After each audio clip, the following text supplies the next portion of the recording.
pledge of allegiance to the flag of the United States of America and to the republic for which it stands, one nation, under God, indivisible, with liberty and justice for all. very much. I hope everybody had a nice 4th of July holiday weekend and we're all in recovery mode.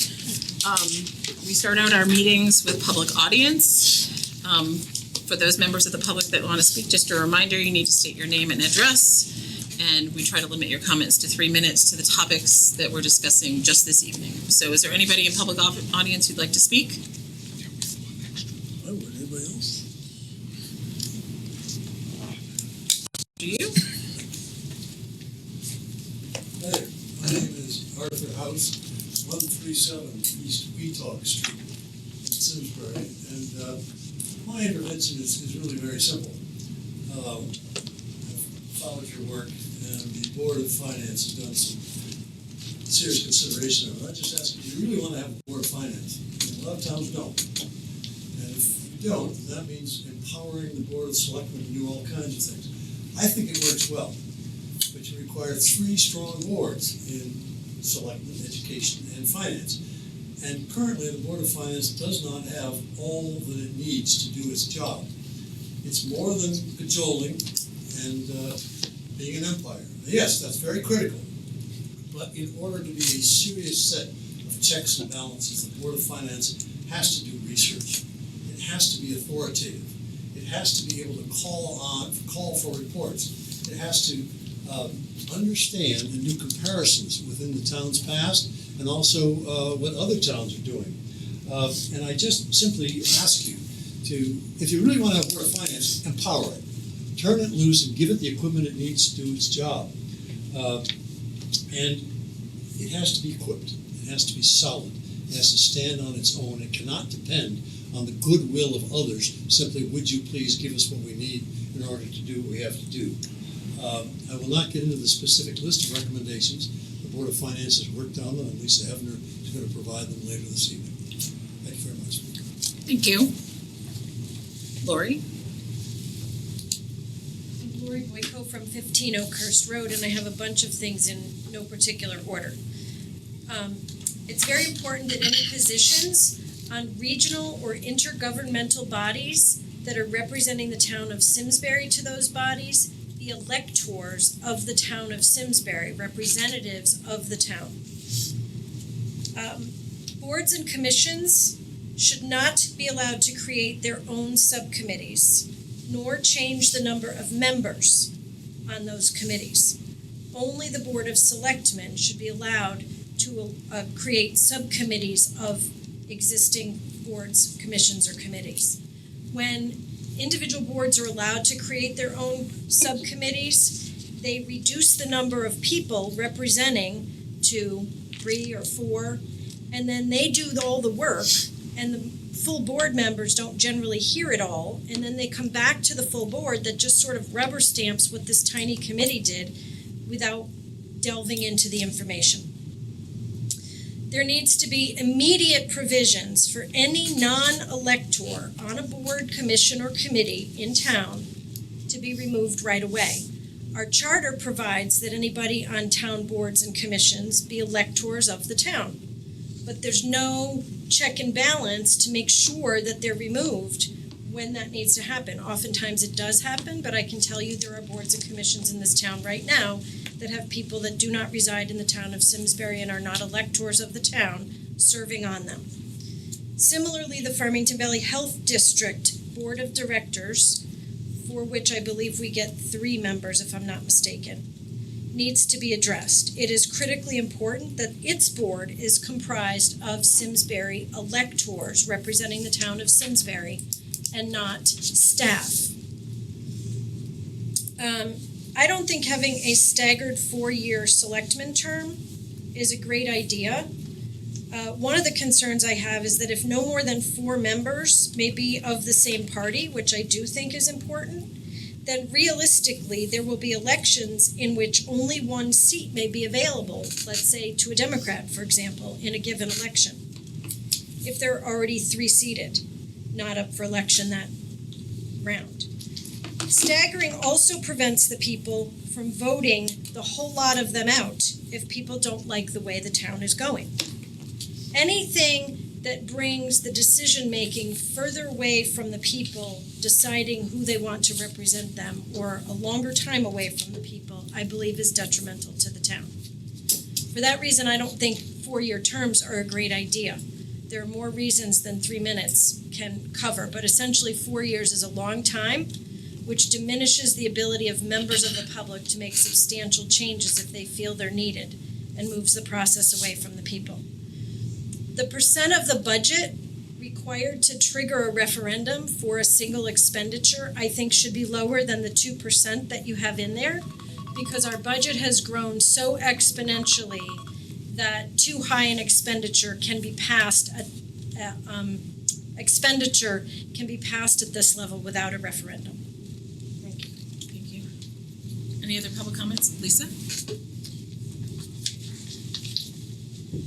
First of all, thank you to everyone. I've had just the joy of watching your deliberations. All the chaos at the national level, it is a pleasure to watch democracy work at the local level, and it's very inspiring. You're going to be speaking to this? Yeah, but just general comments. Okay. Yes. Yes. But, 21 We've asked received for- this. I just wanted to, as you know, I've spoken in the past, I've given you some information. What I tried to do was give some consolidated information based on some actions you've already taken. Guessing where you're going and language to consider. It is highlighted in blue is the language, and then the comments on it. This has all been shared with all members of the Board of Finance. I've called all members of the Board of Finance, obviously told them about this meeting and future meetings. And please know these are in-house, who's also a member of the Board of Finance, and Mike Doyle, of course, you know her. But these go generally to the 5 phases of the budget, of which we are the budget making authority, the enactment, implementation, amendment, audit, and planning of the budget. And they all relate to either transparency, accountability, or checks and balances. Most of the language incorporates current practice and procedures so that future administrations so we don't have to go through this every time. So a lot of it is just clarity language. There's one on the Board of Ed I saw. You'll see, I'm sure. Jeff's already all over it. 222 is different than what we have in the charter. I don't know if that needs to be cleaned up, but I wanted to bring that to your attention. That's just in some ways an administrative change. But that's basically what it is. And again, I just want to reiterate my thanks to all of you and emphasize this really. What is it I'm trying to accomplish? Just clarifying language, transparency, and checks and balances. So thank you for your work. Thank you. So these comments will be posted on just for the public's knowledge, on our website as a link where the rest of the public written comments that have been submitted live. Yes. Just what the paper copy I gave you, there were 2 autocorrect errors in the one I submitted on Thursday because I was trying to get it in before the deadline. So take out the 2 autocorrects. Okay, thank you. Any other public comments? Thank you, everybody. So the next item on the agenda is we're going to finalize chapters 3, 4, and 5. So in our packets this evening. Chairwoman, Chris, just to let you know I am here. Oh, hi, Paul. I did get through the traffic jam, You were like Oz coming through the screen. and I am here. So Good. just want to let you know. Thank you. Paul, can you hear us okay? Oh yeah, I can hear you fine. Okay, so we have Franklin's provided us with color copies so we can see the changes in blue. This is all part of the agenda. So in chapter 3, just take chapter by chapter. Not sure if you've had a chance. I'm sure you all have had a chance to review these. This didn't have any significant changes, with the exception of section 302, which was the terms, the staggered terms. And after I reviewed it, I didn't see anything that was any different than any of the discussions we had had, unless I'm missing something. Section 300, chapter 3, the blue line, the blue changes, those are what we've decided we wanna present as changes based on our previous discussions, so we just wanna say we're done with this chapter. If we're done with it,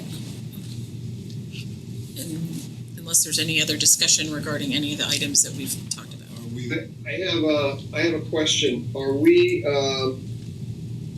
gonna have some discussions later about certain items that regarding some of the boards and commissions? Yeah, that's in our agenda after this. Okay, so we could discuss those then under. Yeah, we're only discussing chapters 3, 4, and 5 right now, which we've already reviewed, and then we're just making sure that there's no additional changes that we want included in this. Okay, as we go through it, I have some comments. On which chapter, Paul? Well, when we get to chapter 3. Yep, that's what we're, Chapter 4. okay, we're doing chapter 3 right now. Okay, I just wanted to make sure that we weren't just quickly going through it. No, Thank you. yep. So Bert, you had a, Not us. We would not do that. we're not quick about anything. Why start now? we did have some discussion about whether to keep the name Board of Selectmen. Have we come to an agreement on that? Have we decided that we're gonna leave it the way it is? We were leaving it, last discussion, we were leaving that way and changing first selectman so it doesn't read first selectman everywhere to first. Correct? That's what I had. That's what I had from our notes. Yeah. Okay, so are we all good with 3?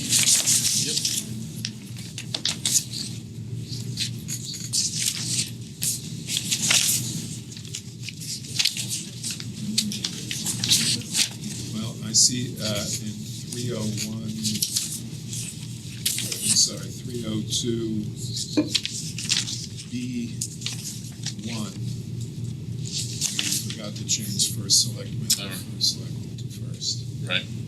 Well, That would be I for, think we have to introduce it, the right? defined term doesn't appear until section 4. Yeah. But we did change it to first in 301C, 1, it says first. First. Right. Should we define it in 3 then? We should define it where it appears first. Which would be chapter 3. It should be chapter 3. That would be 301C. Yeah, so it should say Board of Selectmen, including the first selectman here, not the first. Do you want to add or first select woman? Yeah, here and after first. Here and Yeah. after first.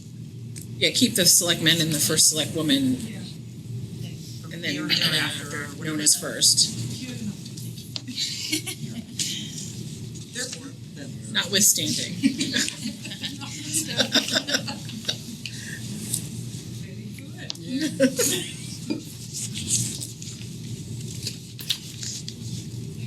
Can you just all be sure that we're all comfortable with 302A?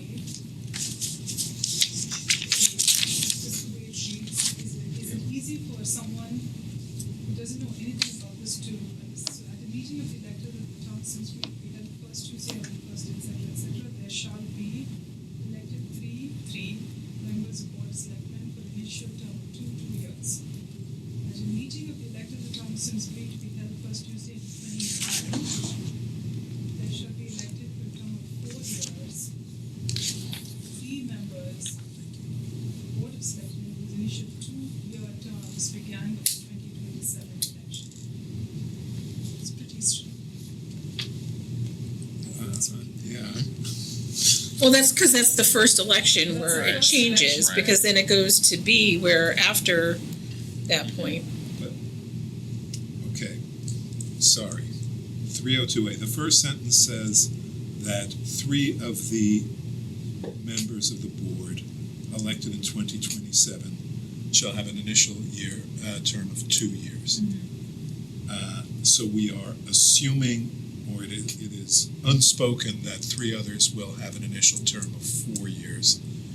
But that's what we intend. Should probably say that. It should Yeah. probably say that, Yes. that's what it should say. So Because they're all being elected. There's in 2027, all 6 members all 6 will be up members for election. 3 for a 2-year term and 3 for a 4-year term, so I think we should add that. Yes, so we should add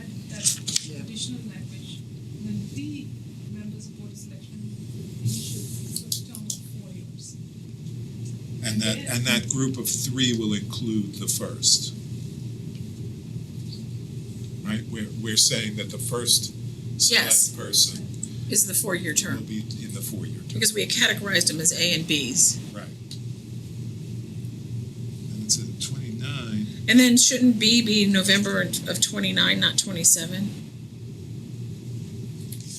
Well, maybe that's what it was, maybe that was supposed to, but Because in the first Monday, beginning of 29 is when we're going. So that sentence about 29 has to do with the members who were elected for a 2-year term in 27 will now be elected to a 4-year term. I think if we So we just need to add a sentence between the two, right? yeah, I think we add the word "be" in front of 3 members, so it's clear that those 2-year term members in 27 are the same 3 members that are going to be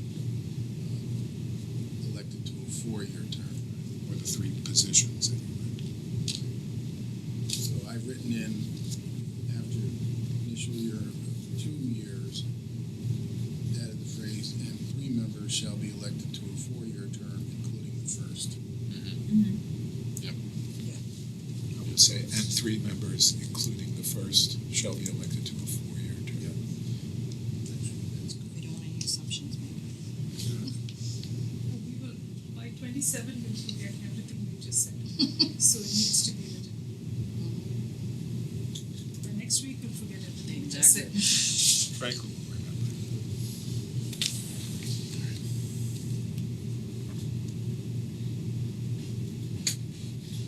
So is that date in 302B of November, beginning of 2027 correct?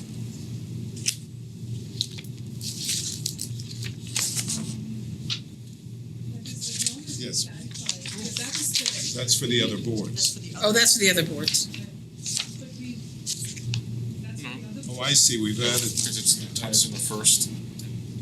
No, because it mentions the Right, first. Yes, Yeah.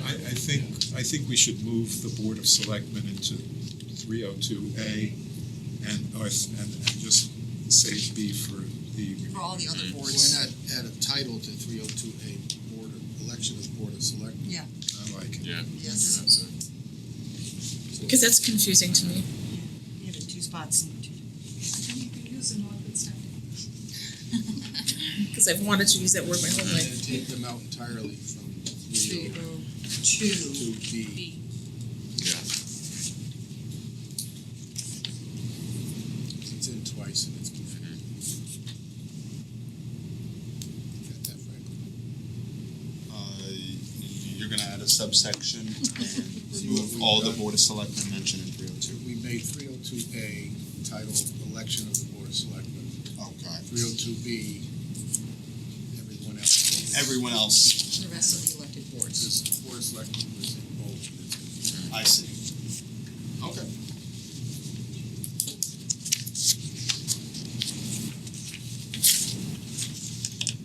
So as far as party affiliation, still maximum of 4, correct? But it doesn't really, so first term could be 3 of the same party. These are different offices. There's a 2-year office and a 4-year office. Just for the So first for a election. 2-year office, it'll have to be no more than 2 and 1. For the 4-year office, no more than 2 and 1. Okay. And then when they all become 4-year, see, they're all, because of the staggering, there's never gonna be more than You're saying 3 the same thing, actually. of an election. But you're still, you can't get any more than 4. Can't get any Right, more. I think that's your question. Well, Yeah. my question wasn't, you can't get any more than 4, it still allows 3 to be. Sure, 3 to be voted in either the A's or B's, but, because I don't, unless I'm missing it, I don't see where it says what you're, do we spell that out, what you're saying? So in the 27 election, would it be impossible to elect 3 members of the same party to a 2-year term and then a 4th to the 4-year term, or vice versa? Do they have to be 2 and 1? And No, I mean, you can get that's the 4, but you can't get any more. You can't get any Yeah, more, yeah. so. Whether it's a 2 or a 4. I I don't guess see in the, why it has. Right. in the 2027 election, I consider the 2-year term and 4-year term 2 different offices. Minority rules apply to the office, not to the overall board. We don't have to restate that in this chapter because it's stated elsewhere. No, but is it clear? Where's, I don't think it's stated elsewhere in the charter. I don't think that's not a charter, this is not a charter issue either. It's a Exactly. state. This is not a charter issue. But the interpretation. Right, of course. 2-year or 4-year term being different offices is a charter. Right, sure. To be clear, should we reference the state statute? It's referenced, we do that in 203. it's referenced Chapter in 203. We don't need to reference it again under this election portion? Okay. So if this question were to arise in 2 years, would it be clear as to what the parties can do? Yes. Yes, because it's state. If that's the case, then Bob will tell them. Bob will You can remind never them. retire. That's right. And I'll make it Congratulations, Bob. It's a lifetime appointment. 2029. Yes. he's indentured to right.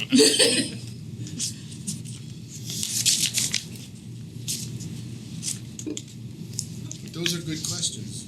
We don't want to create confusion, because that leads to bad things. Yes.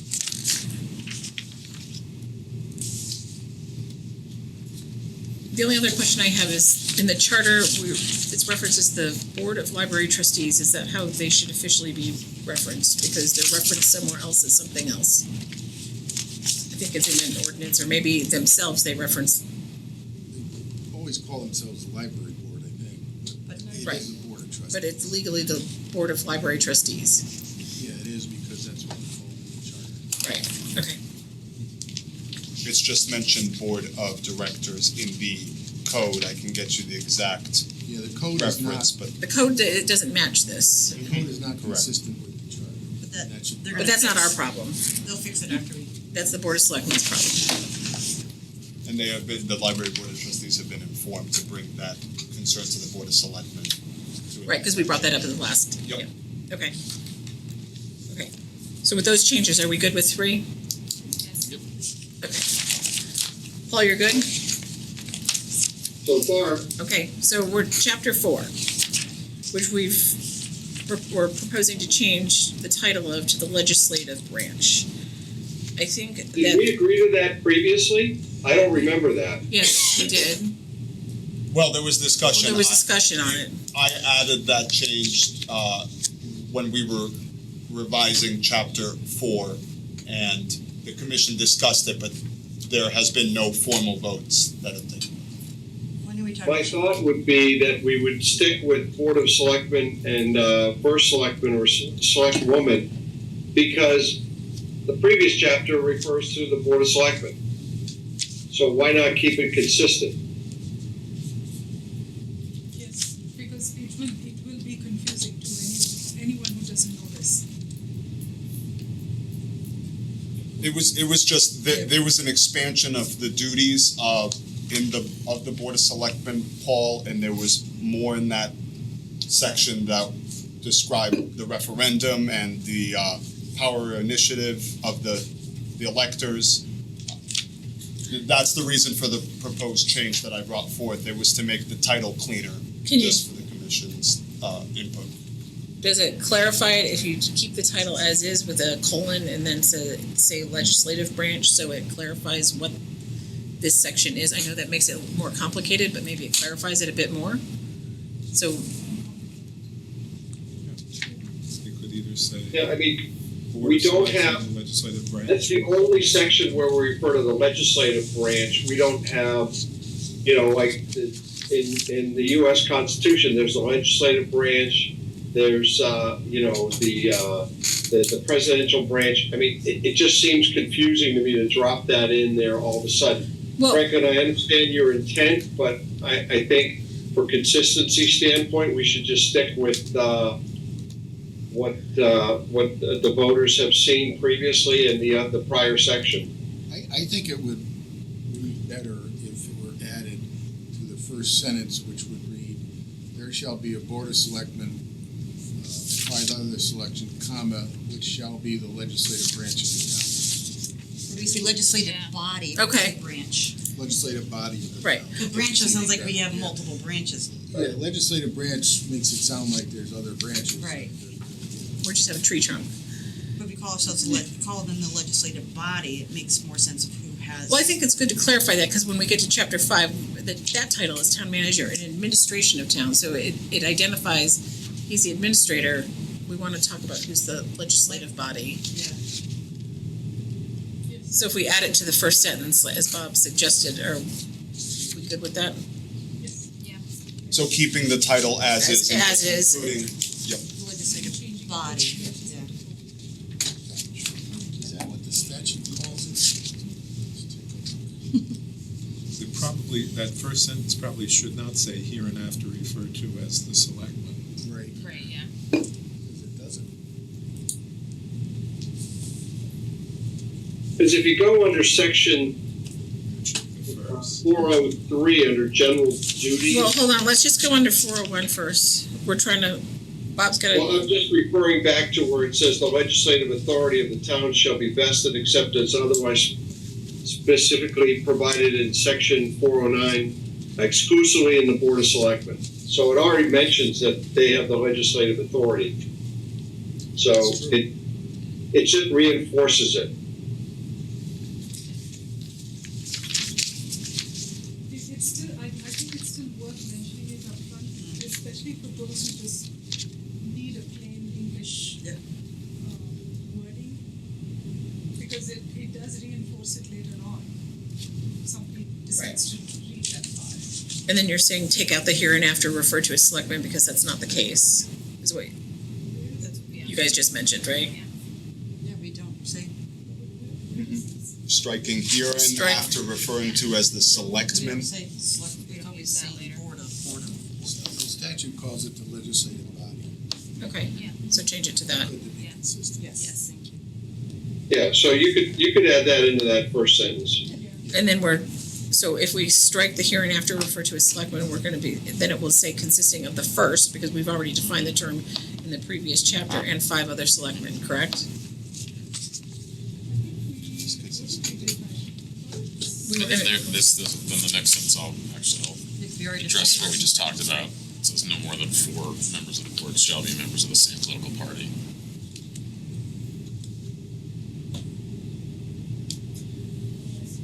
Yeah, because we're gonna define first. You know, could I suggest, because we're moving from one chapter to the next, and anyone who reads probably will go to the chapter they want to read. It's good practice, and I recommend this, but if you're not going to be fixated on this, is to redefine it at the start of a new chapter, especially since this chapter is about the first step. To have that there again. Well, another alternative which you suggested earlier was to have a separate glossary of all the defined terms, so that you can see things capitalized and everyone would know, let's just look it up. I'm a huge disciple of glossaries.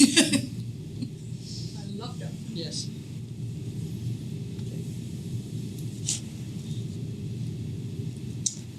So with those changes, 401, I know we've got some comments about 403, because I think that there's still some concern over these duties and responsibilities and conversations. So I know Paul wants to say some stuff about that as well. But in 402,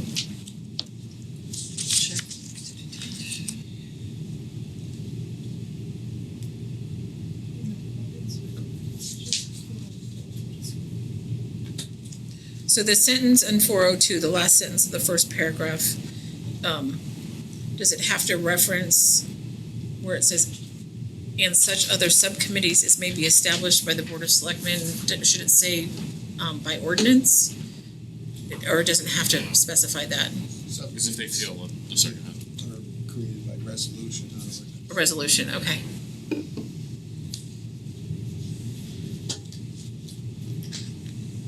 It's too many rules. What did we just add? I'm sorry, I wasn't We following. didn't add anything. nothing. I just had a question. Clarifying. Okay. And Madam Chair, this speaks to a larger issue with the charter, in my opinion, that there are a lot of duties of the presiding officer in this section, 402, but it clearly states duties of the first, which has its own section, 404. So I didn't know how because there would be a lot of changes to make. Basically, you have two sections to describe the same role. The presiding officer of the Board of Selectmen is the first, but the presiding officer of the Board of Selectmen has its own section, 402, or has elements of it. It talks about organization and procedure, but it does have elements of what the presiding officer's duties are. But then we have a section 404 that basically talks about the duties of the first.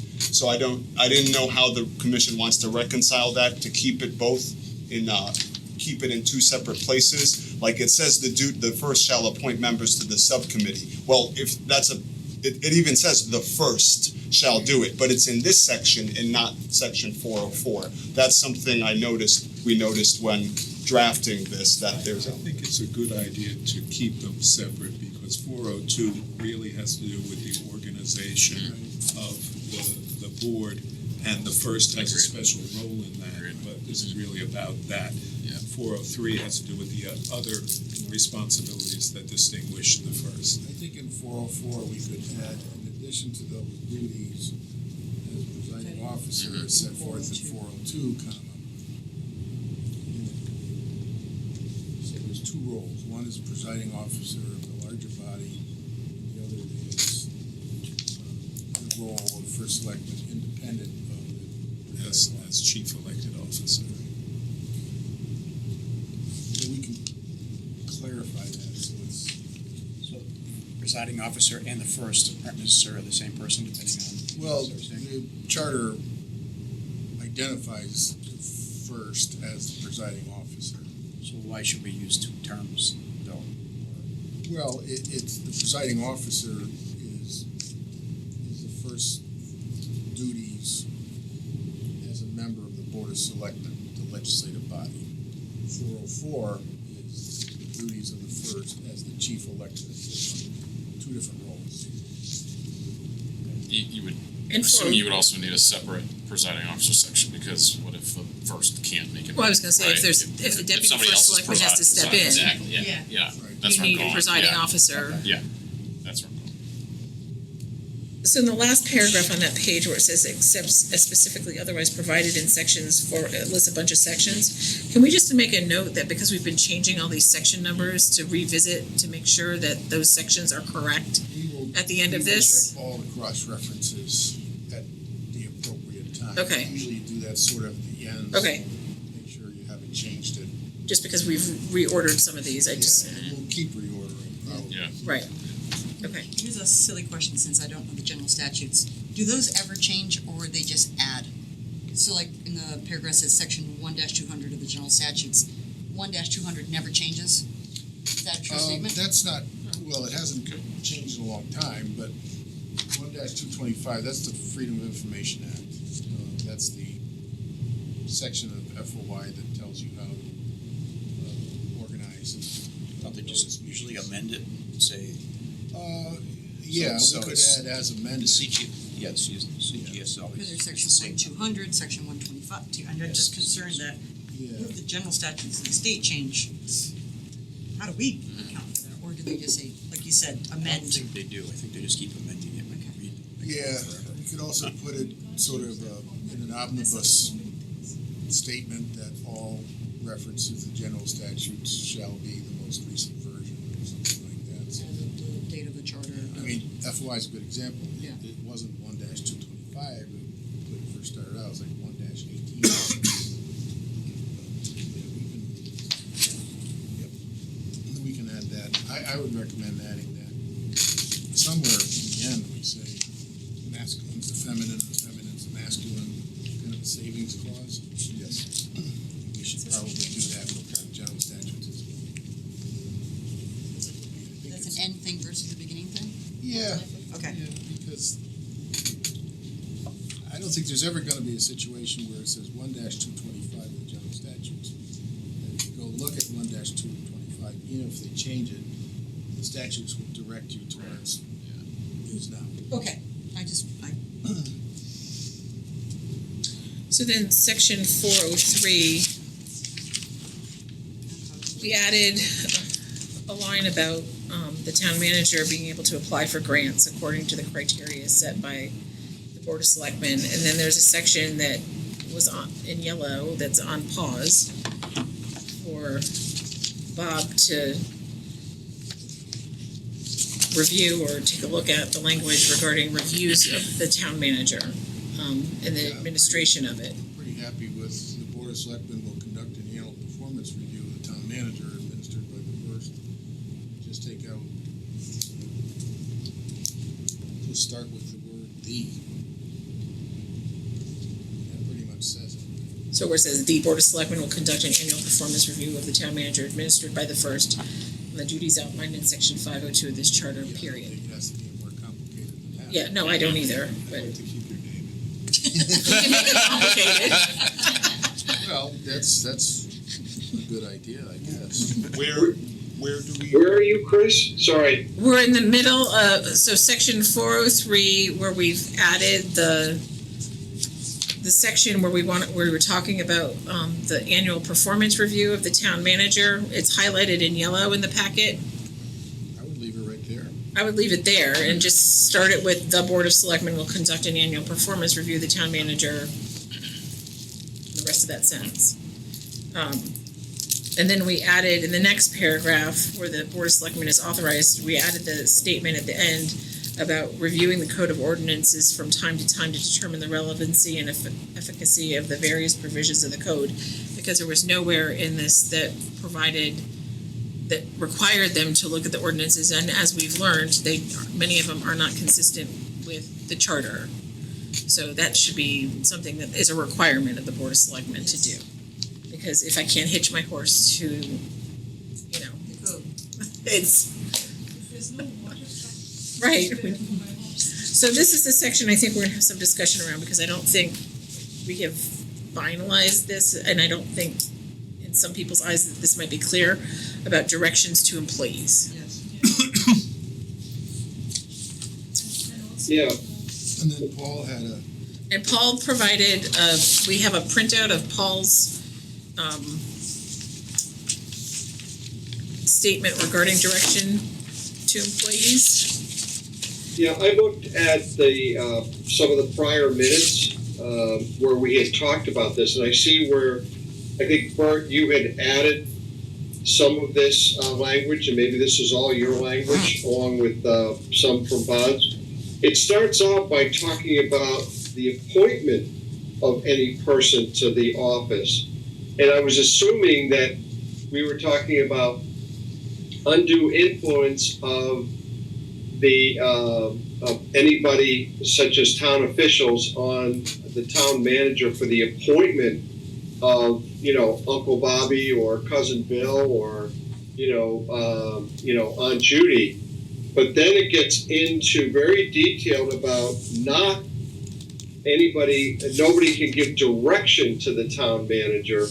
And I thought that was counter to what we had wanted regarding the ability to get information from the town staff or the chairs of the boards and commissions to carry out their legal duties. So is there a distinction between directing somebody to do something and requesting information to do your job? I think there is. Direction means. I mean, direction is like I want you to Yeah. go fill this ditch. I want this report. Right. And requesting is, we'd like to have this report by next Tuesday. The Right. idea is that all these requests should go through the town manager, because the town manager is the one who directs his or her appointees. But in Simsbury, there are boards and commissions for which the town manager's appointees have direct lines of authority. Like Board of The Finance. director and the Right. Board of Finance, and the same is true of the Parks and Rec director with the Culture, Parks and Recreation, and police chief and police commission. So an absolute prohibition against having a board request something directly from the director isn't in sync with the way the charter is currently written. The Board of Finance is the best example of that. So this was not language that I proposed, but I do remember discussing it earlier, because I didn't oppose it. I think it's consistent. What we added was a provision that said the duties of the town manager include making sure that every board gets the information they need from his or her staff, that is, from the town manager's staff. And the flip side of that is that the town manager would be essentially the conduit through which those requests are made. But you're right.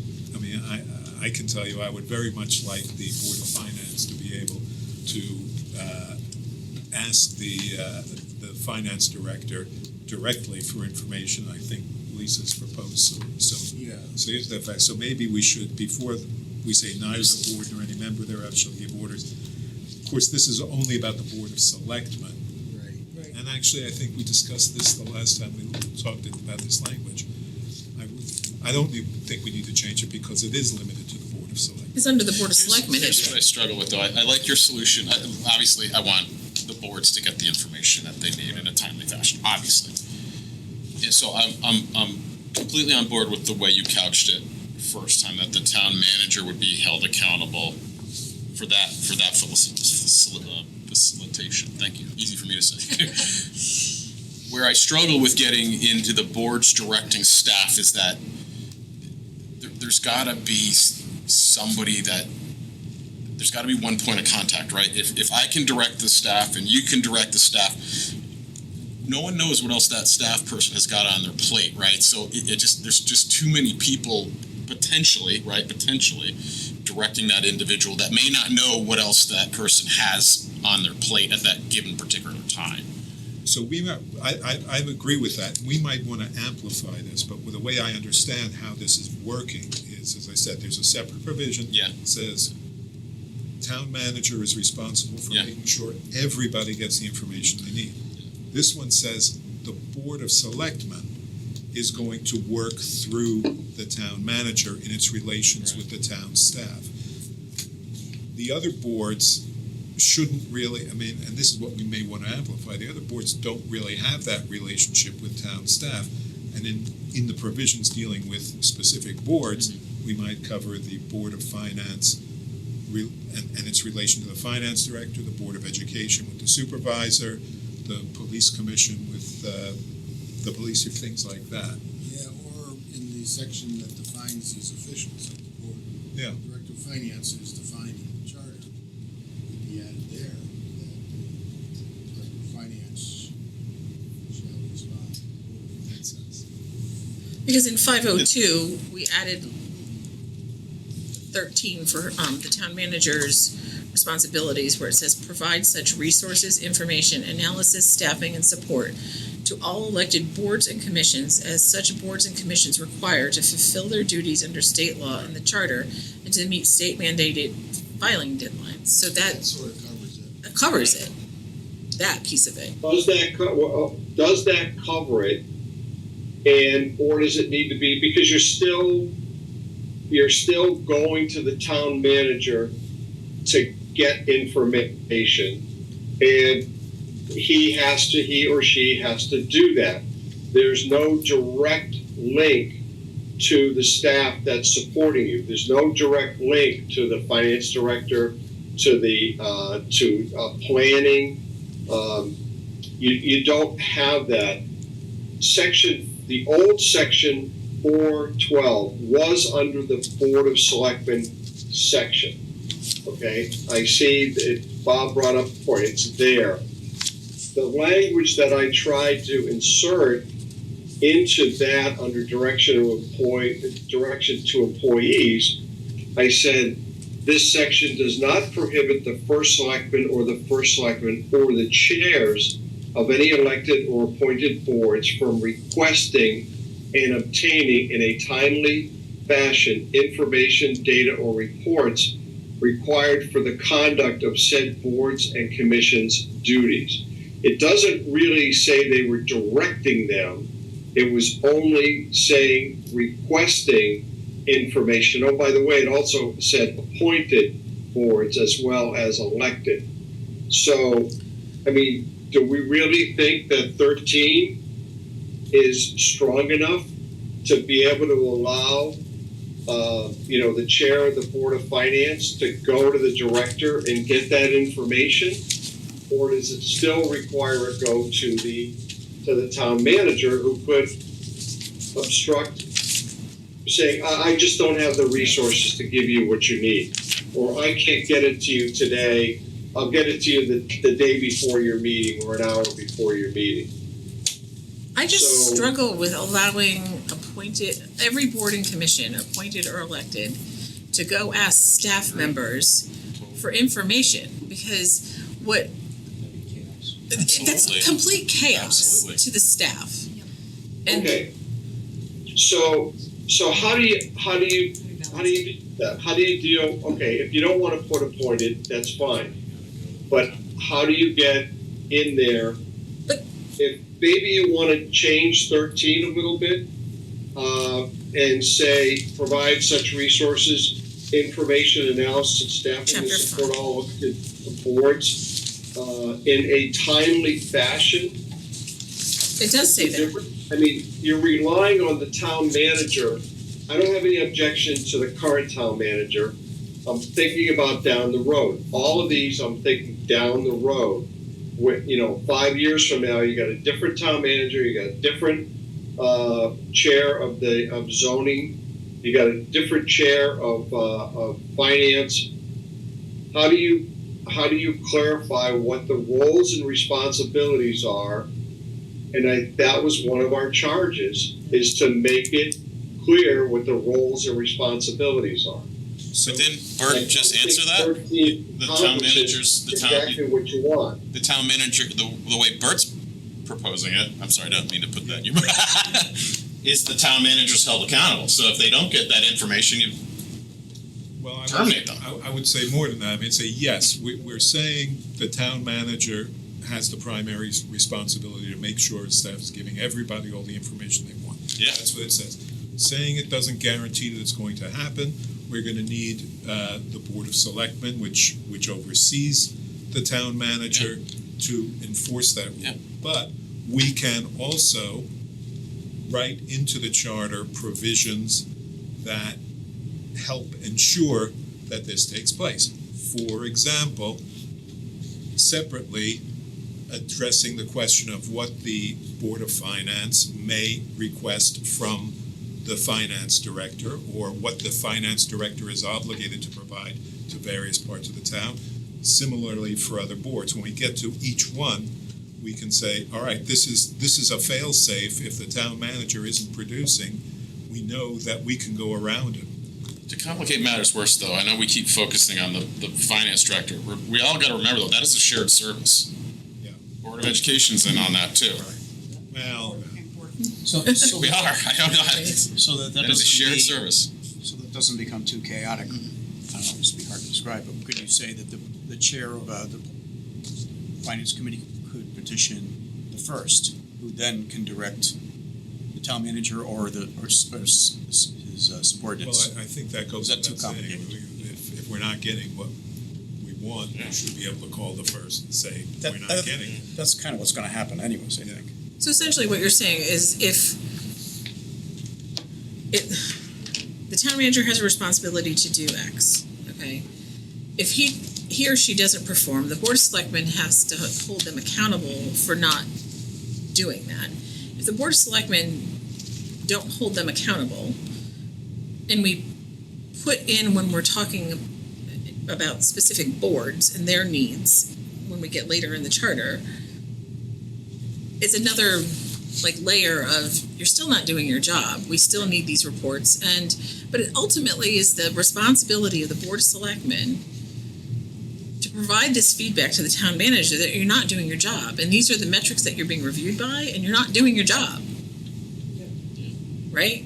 So I don't know how else you can guarantee, no one's gonna force anybody to give anything that they don't wanna give, unless there's the threat of being fired, right? Or you fire and replace them, That's the ultimate. So It's not gonna happen. It's not gonna happen. You need something that's a little bit clearer, that you gotta get this information to them in a timely fashion, and that it can't be stonewalled.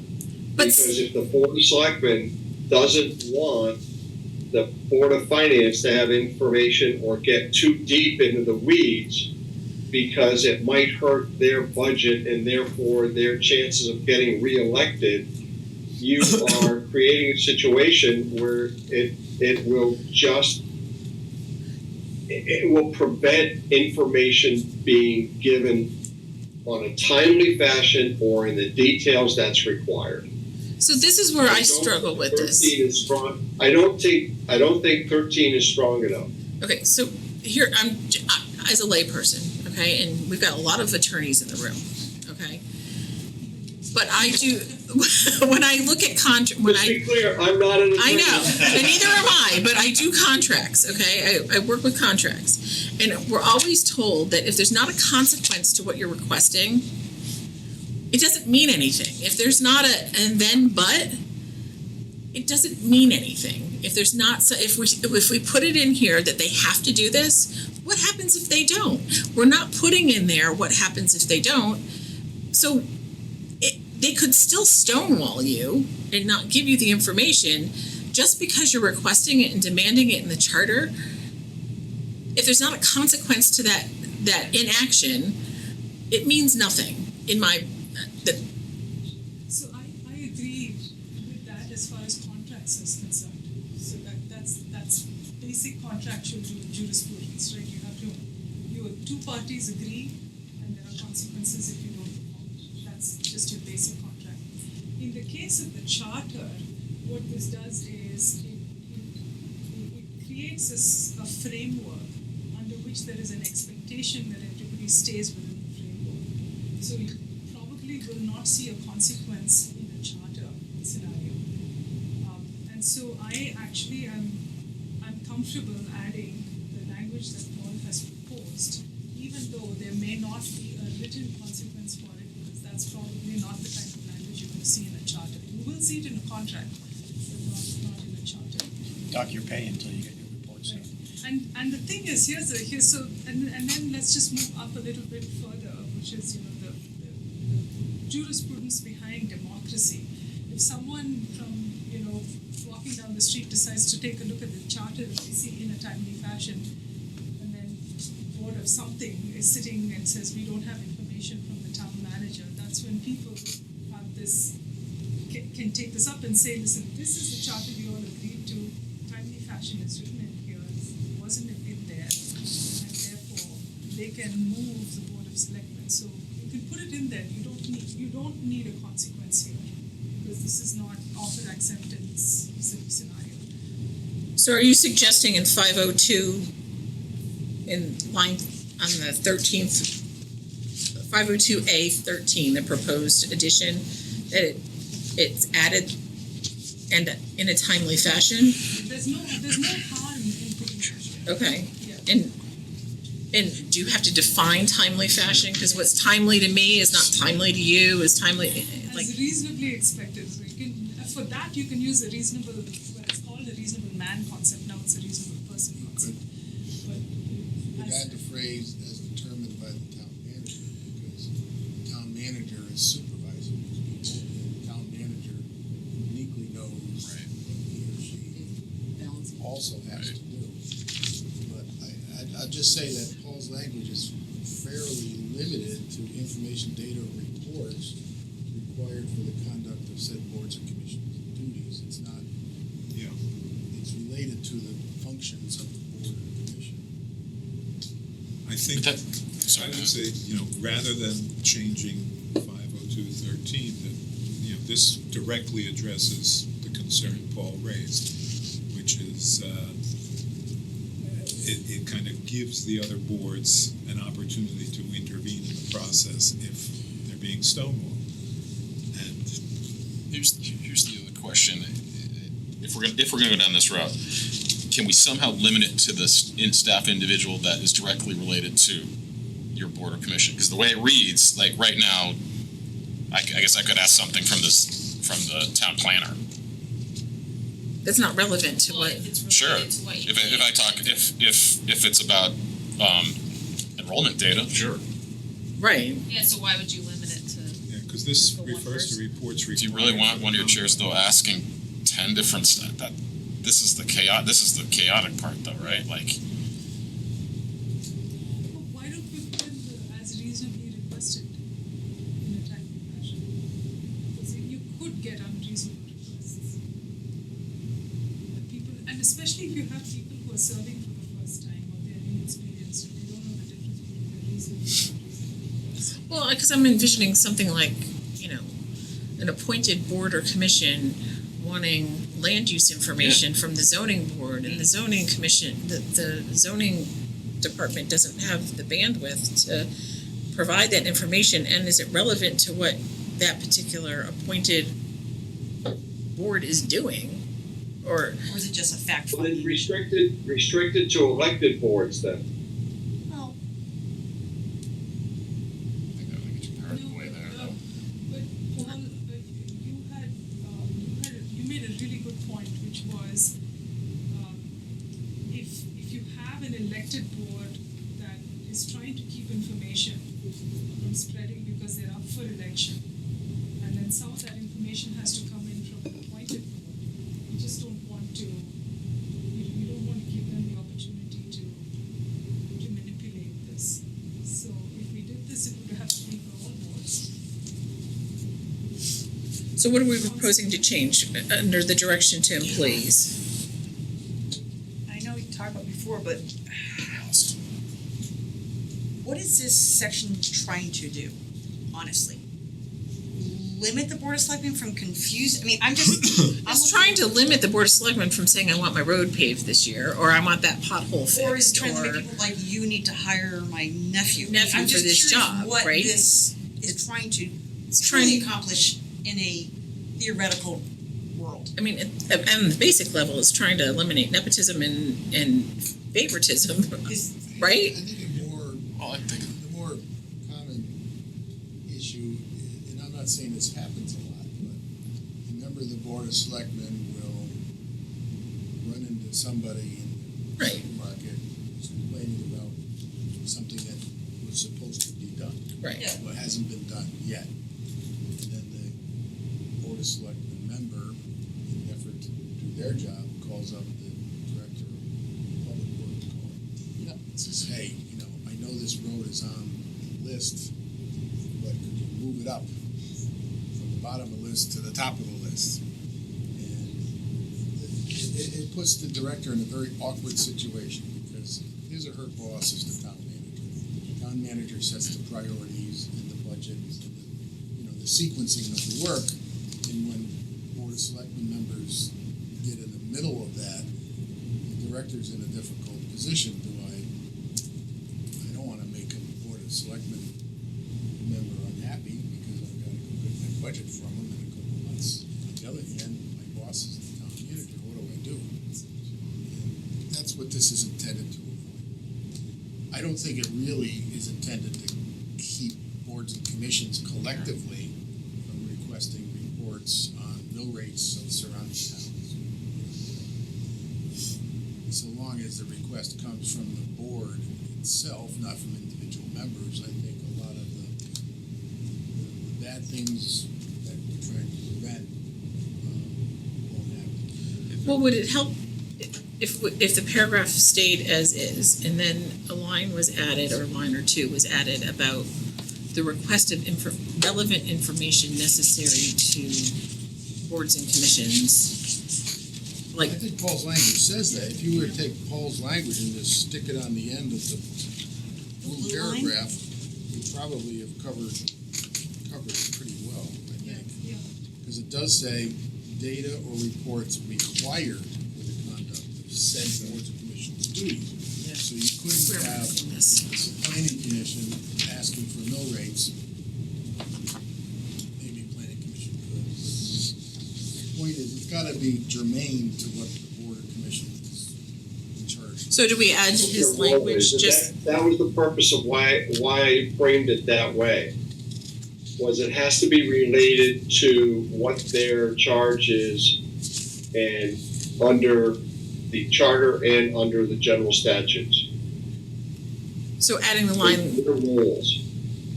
or, because you're saying the last part of it, data or reports required for the the conduct of said board or commission's duties.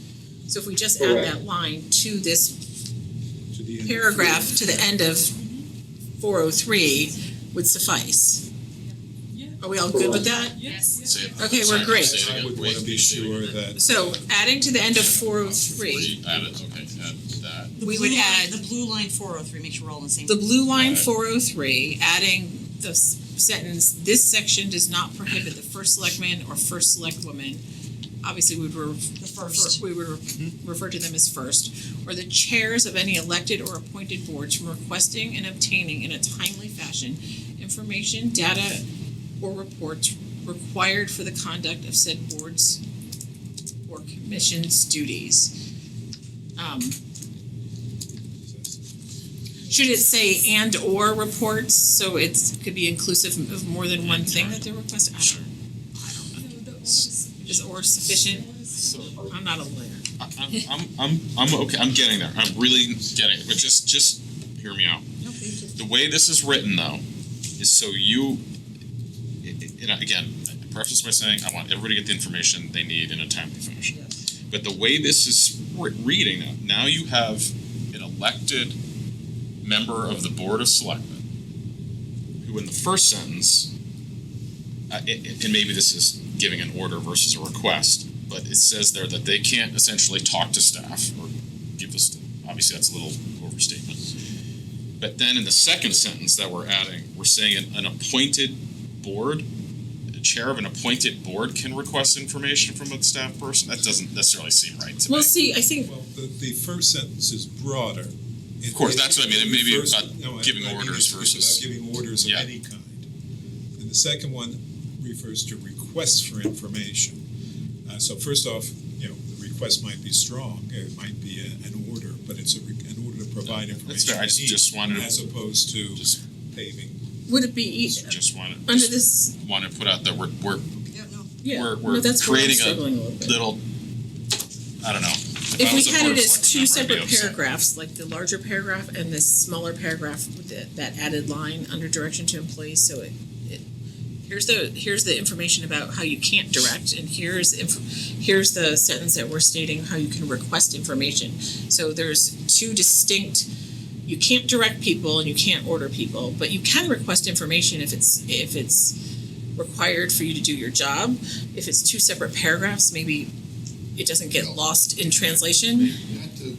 Not to sound too much like a lawyer, Please do. but we added the phrase, notwithstanding the foregoing, comma, this section does not. You can use my word. Thank you. Bob, that's why we love you. Yeah. Okay. The chair Barnett is happy now. Now I can go to law school.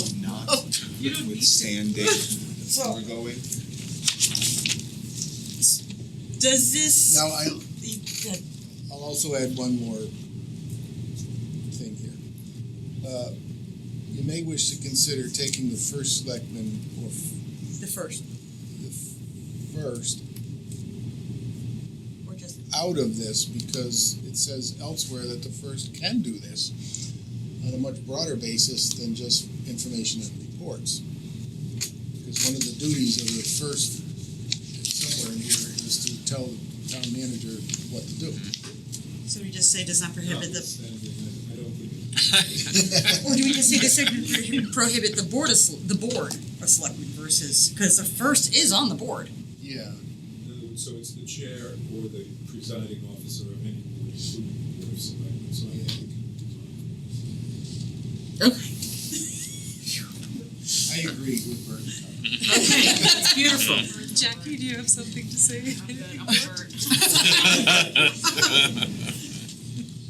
So, okay, so next section, there was a lot of changes for, Since, in 404, since we already defined first selectman, second one, can we just say first going forward in 404? Yes. Okay, I just want to Yep, make sure. so just a point of clarification, since we're mentioning it in section 3, Yep.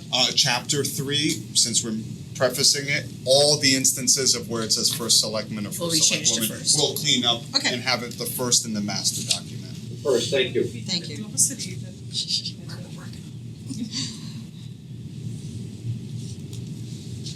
So this was moved from a different section, right?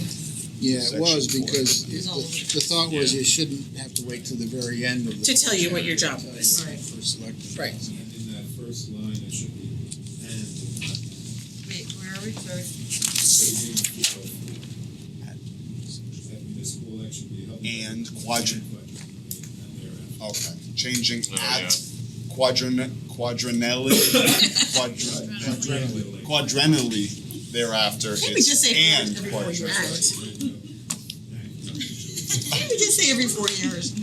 It sounds more official. It sounds more legal. It's like trying to figure out what Roman numerals mean. Yeah. Don't you want to continue confusing? I know. Well, that's all first. Now, This is the same language. Yeah. But you just moved over. Yes, except this is in the fourth paragraph in here. Bob did break this section up. It used to be one full paragraph, Right. no breaks, and No Town breaks. Attorney DiCrescenzo made it easier to read. But to note, this is the section where in the fourth paragraph, I think I'm counting right, where it says the first may give instructions subject to sections 502 of the charter to the town manager between meetings of the Board of Selectmen. So that's why we wanted that. Would you Yes, right. We just talked about that a second ago, so it does reference that they can give orders to someone's gotta give orders to the town manager.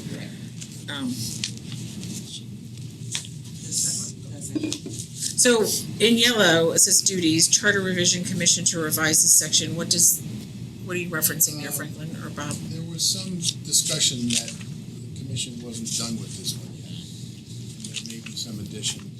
Well, I think we were talking about, some additions are also talking about, I think we were discussing, does it need to look like the town manager section where it's numbered with the responsibilities? Formatting could be added for. I think maybe the formatting makes more sense, so it's consistent with how we formatted the town manager it's section much clearer. of what the responsibilities are. So it's clear to the electors what their job is as first selectman. Because I think that also helps the town manager's job, people knowing who does what. Yeah. No, I think it's very clear when you do it that way. So I would say if we could somehow do that in this section, that would be helpful. And then 404 became 405. And we have to notice on the town's website because that wasn't in here. And then we just changed the section number for emergency ordinances. And then here and after, everything is just numbered differently because of the reordering of the sections. But no other changes. So where it's crossed out where 411, that just means it moved up. It's not eliminated, just for public, it just got moved up in the order. So that became 404? Yeah, that became 404. One question, sorry, Chris. Yep. One question regarding emergency ordinance. One of the things I think early on, there was concern from the first select woman regarding who had responsibility for emergencies. In other words, like if there's an emergency and the governor calls the first select woman. Did we address that in the third paragraph of section 403? That the first shall be the primary spokesperson for and the representative of the town? Is that's what it. we did with the, I don't think I don't that think covers. that, Discuss that.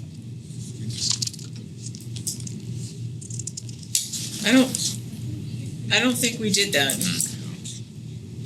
We should do that now. I think there was concern about like when we had that microburst. Who responds quickly, or who gets a call from the governor, or let's say it's, God forbid, it's FEMA.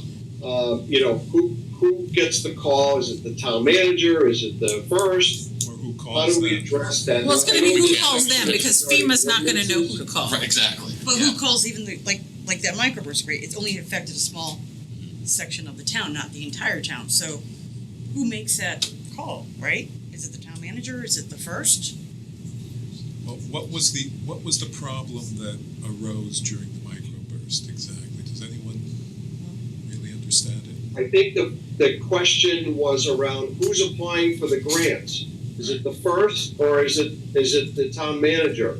And there was confusion about it, and I'm not quite sure it got in time. I could be wrong, but there was some concern about it. We address grants in another section where the Board of Selectmen is giving the town manager the authority to apply for grants that are consistent with their direction. Was it different in an emergency though? Was that section just grants, all of them? It was just all Is there a grants. question of grants, or, I'm sorry. No, it's It really is broader than grants, but So I know that there was an issue that Yeah. and Wendy brought it up. Yeah. Spokesperson for it was just who was the spokesperson. It was, No, it was the grant thing. it had to do with taking action. Because you Right. have to do a, communicating to the you have to do a, I can't think of the word, it's been a long day. Someone has to have an emergency meeting. declaration, and it is not the governor because it's more localized. No, they have to vote on it. But it has to be in a timely manner in order to get the ball rolling. So who initiates that, I guess, an emergency ordinance? Who does initiate the emergency? Right here it says it's vague, actually. I lost section Is it the 3. entire board? Is it the first? Is it the town? It's, Maybe we should table this particular issue. Yeah. Because I don't feel like I understand exactly. No, I think we need to understand What we're trying to the, Bert, I agree with you. Yeah. Yep. we need to understand the order of operation from the town manager's office and the first selectman of how those procedures are done now. Yeah, exactly what needs to be done and what's the problem. so that's something we, So we can move on from this section and just request additional information from them and revisit 406. And could they, by way of example, tell us what happened with the microburst? well, the microburst, we had the October nor'easter, for those of us that lived through that in 2011. COVID, I mean, there's all sorts of different emergencies that you never would think of we would have to deal with, but, so I think we have to think outside. The Okay. instances are good, I think, the examples, but we gotta think bigger of, what'd you say? So Franklin, can we go back to them and ask them? Well, it's, What And then did they this- do and what I would say, was though- the confusion? Yeah. it's section 28-8A of the general statutes. We'll write that up for you. It says, the chief executive officer of a municipality in which a major disaster or emergency occurs may take such action as he deems necessary to mitigate the major disaster or emergency. So we'll kind of write that up. It's, That would be the town manager. that's the town manager. yeah, and if you look on the, That's we have the town manager as the chief executive officer. if you look at 502.8, it's 8.8, it speaks to an emergency or disaster. So if we just I mean, I know reference this is an spending emergency money, but- ordinance as the state As long as it's statute. clarified. Yeah, it's really not an emergency ordinance, it's a declaration of an emergency. And when we did the COVID declaration of emergency, local COVID Yes. declaration of emergency, we actually added town manager and first select woman to that resolution. So we'll clarify that. Okay, thank you. All right, so section 5, we've been through a number of times. I just want to make sure that we are, Why don't we say as defined? the only thing that was outstanding in this section was labor agreements conversation. Chris, where did you move on to? Five. Section 5 of the charter was just the town manager section. Oh, wait a minute, can we back up? Yeah. I'm sorry to belabor this meeting, but, No. okay, so the new section 406. It was brought up regarding the 2% rule of the annual budget. What are we, it's now 407. Yeah. That's 407 now. Okay, yes, I'm sorry, 407. Yeah.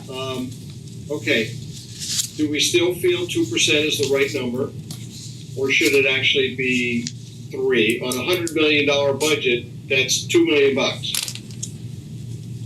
is that too restrictive? And the second thing is, do we anywhere define the annual budget?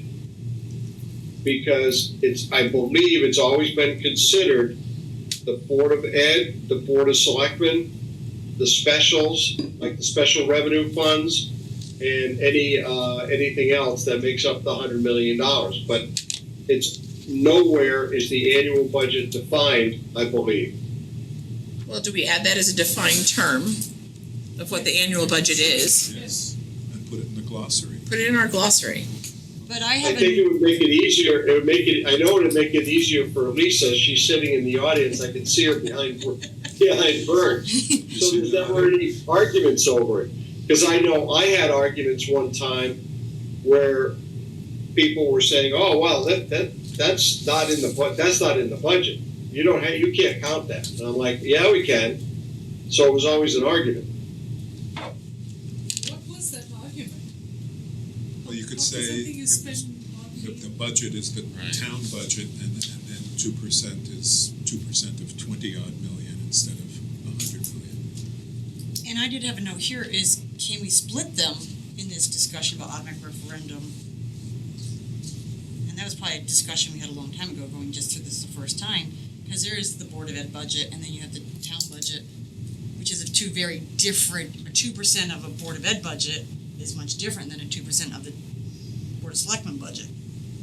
Right. It's kind of I think the 2% should be the overall budget. Okay, not just breaking it, because then it's really restrictive. But I do think the annual budget should be everything. That's the town. So we just define that as a term. Right. Yeah.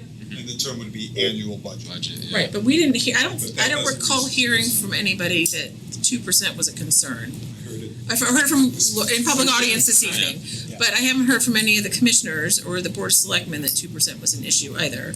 This is the first time I've heard. Yeah, this is the first time I've heard 2% being an issue. Yeah. Okay, we can move on. And one other question under the power of initiative, under section 408 and 409,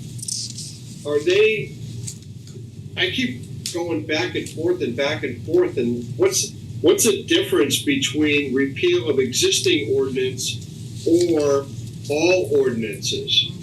Because section 408 talks about proposed ordinances or proposed to repeal of existing ordinance, and then 409 says all ordinances adopted, so you could the power to overrule. I don't know, Bob, is there a specific there, or should you just want to research it and get back to us? Well, let me try it this way. 408, power of overrule. I'm being confused by the new numbers versus the old numbers. Power of initiative and power of Yeah, overrule. power of initiative is, Board of Selectmen is not even contemplating an ordinance to license cats. And it's never been on their radar screen. Good example. The cat lobby really wants a licensure program for cats. And they go to the Board of Selectmen, and the Board of Selectmen says, that's the craziest thing we've ever heard, we're not doing it. The cat lobby can say, oh yeah, well, we're gonna initiate a cat licensure ordinance, and that's old section 407, new section 408. Section 408, new section 409. Well, wait a minute, Bob. Hold on, back up a little bit. It says proposed ordinance or to propose the repeal of existing ordinances. That's my question. How is existing ordinances different from all ordinances? I don't think it is, Paul. I think 408 just means the public can initiate the creation of an ordinance or the repeal of an ordinance. And similarly, any ordinance is subject to overrule under 409. I think it's the same thing. 409, the Board of Selectmen, yeah, there is a connection between 408 and 409. But 409 is intended to be, the Board of Selectmen has passed an ordinance, but the public can say, we don't want that ordinance. Isn't that the same as a repeal of an existing ordinance? As in, Yeah, that is the repeal of the Right. existing ordinance. Yeah, but there's time limits to 409, I believe. yes. It's just that, well, 409 is about overruled by, I don't know. Yeah, It's within just, 409 I've is always within, had a hard time with those two sections. 409 is within 15 days of its passage. 408 is anytime. So, yeah, there's probably some overlap there. Okay, all right, move on. Thanks. I think it's fair to say that the public cannot overrule or repeal an ordinance that isn't existing. Yes. Okay. Are we on to section 410? Is it, well, I'm gonna ask this now, I'm gonna ask a stupid question. Should they ever have the ability to repeal or oppose an ordinance that has to do with public safety? Then you're in the problem of defining public safety. Safety. Okay. Right.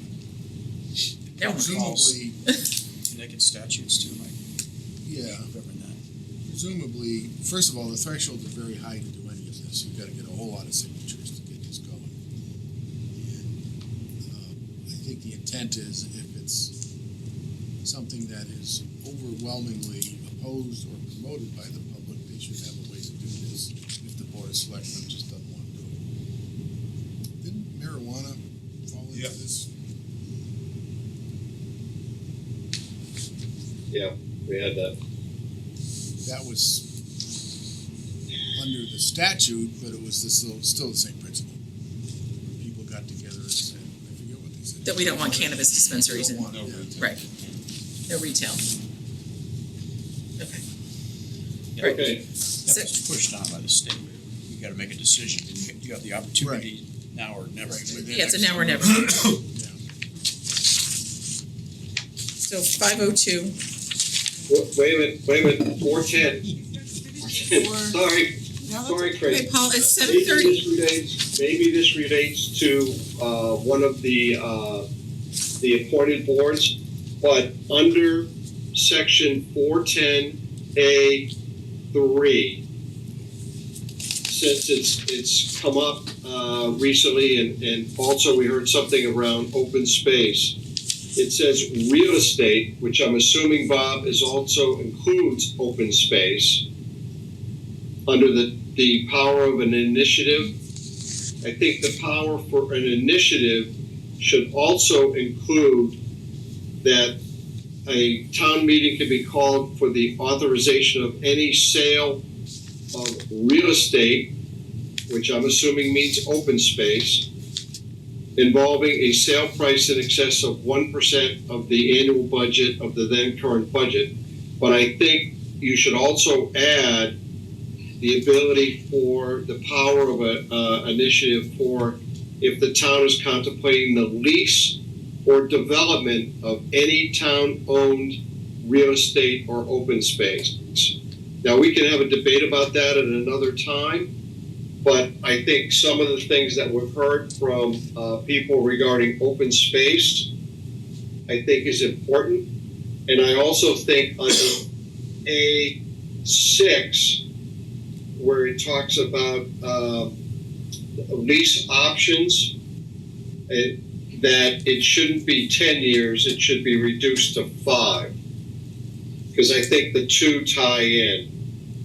I'm just going through some of this stuff, and as we were getting ready to talk about some of these committees or boards, I went back and said, okay, wait a minute, I know that was an issue that was brought up numerous times regarding open space.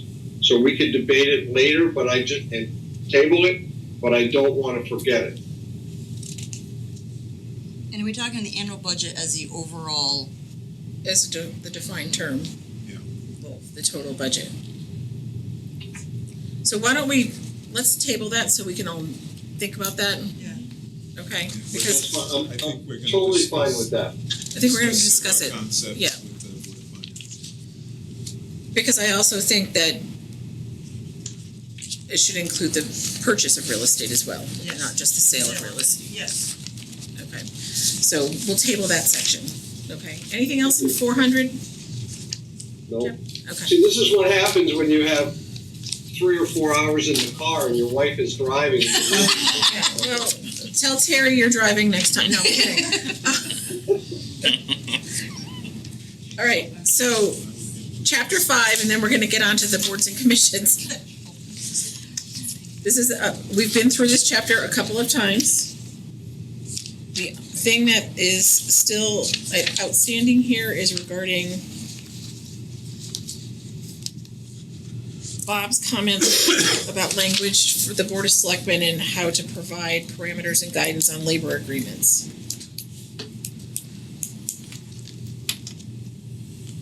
Yeah. We talk about using language from the Board of Ed that requires a meeting before substantive negotiations occur on the labor contracts, so that the board can express its general guidance to the town manager Before they go into negotiations. before they go into negotiations. Right, Is that what we're looking for here? yeah, because they're not party to the negotiations, so Yeah, and I they don't wanna think give them we some can parameters use prior to going into any labor agreements. I guess I Negotiations. would also want the board to be able to receive information about the course of the negotiations as well.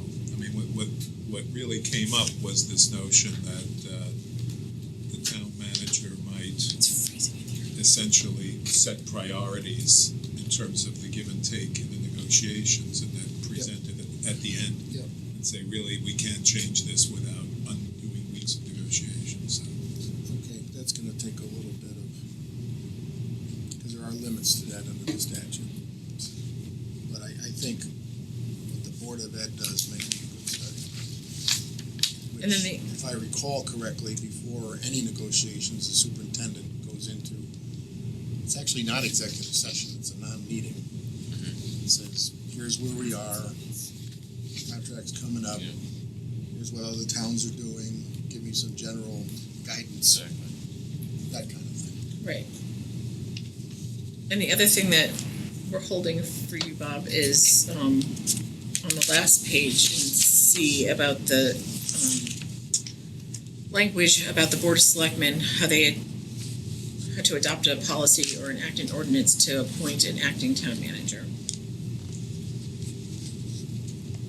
Because we had There that, we talked about, we're not worried about a 2-week vacation, right, we're more worried about incapacity and right.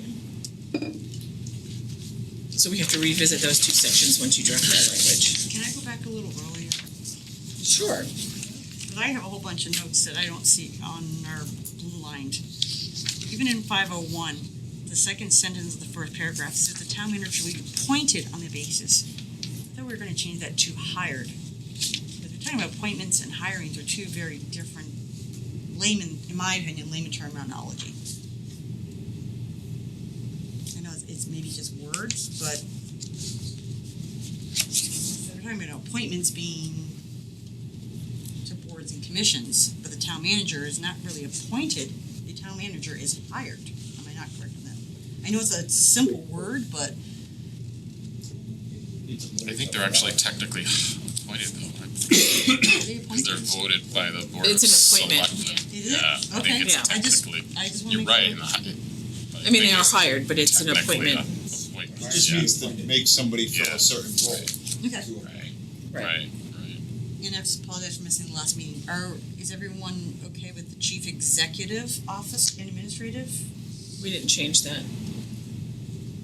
We left it alone. Because I know it's confusing of who is the chief executive officer. No, chief elected officer is the first in the chief, Under the statute. the statute. That, Well, and it could be the first select person or the, but if we're gonna have a town manager, it says that the town manager, who is the chief administrative officer, is the chief executive officer. Right, So in the state we statute. decided to clarify the roles rather than to focus on the definitions, or the terminology. Well, you can have, Canton has the first selectman is the chief executive officer, and the town manager is the chief administrative officer. But in discussions we've had over the last couple of meetings, we agreed, I think, to keep the first select person as the chief elected officer and the town manager as the chief executive officer. We had that conversation, Yeah. what it means to, Yeah. in private versus public wording, I know it gets it. On number 7 of 502, did we wanna talk about a timing, or is that gonna restrict things about prepare and submit the board of selectmen an annual time budget? I have a question of, should we discuss timing on that? That's discussed in another part of the charter. Is it? Yes. Yeah. We have timing in the under the Board of Finance section, correct? Board of Finance duties under the annual budget. Right. Is this annual town budget the same as annual budget? No, No. it's only the Board of Selectmen's budget. They don't prepare the Board of Education budget. Okay. So should it be an annual board of selectmen budget? No, it's the town. There's the town. It's the town, okay. It's still the town. That should But maybe it should be a defined term so it's not confused with Don't annual make it a budget capital versus B annual and town. go right into the globe. Okay, just ask me. Well, the annual budget that you just said that it's gonna be the defined term for both the town and Board of Ed, that can be capital A, capital B, annual budget. And so when someone reads this and says annual town budget, they could be inclined, they could see that and know that that's just talking the municipal side. Is that a? It's a No, defined it should term. still define. It should still define the term. It should still define it. Capital A, So, T, and B. so have two budget definitions, one that says annual budget, which is town Yes. and BOE, and one that says town budget, that's just municipal? Yes. Might even want one for the education budget. All right. Adding that. Anything else? Sorry, one more, sorry.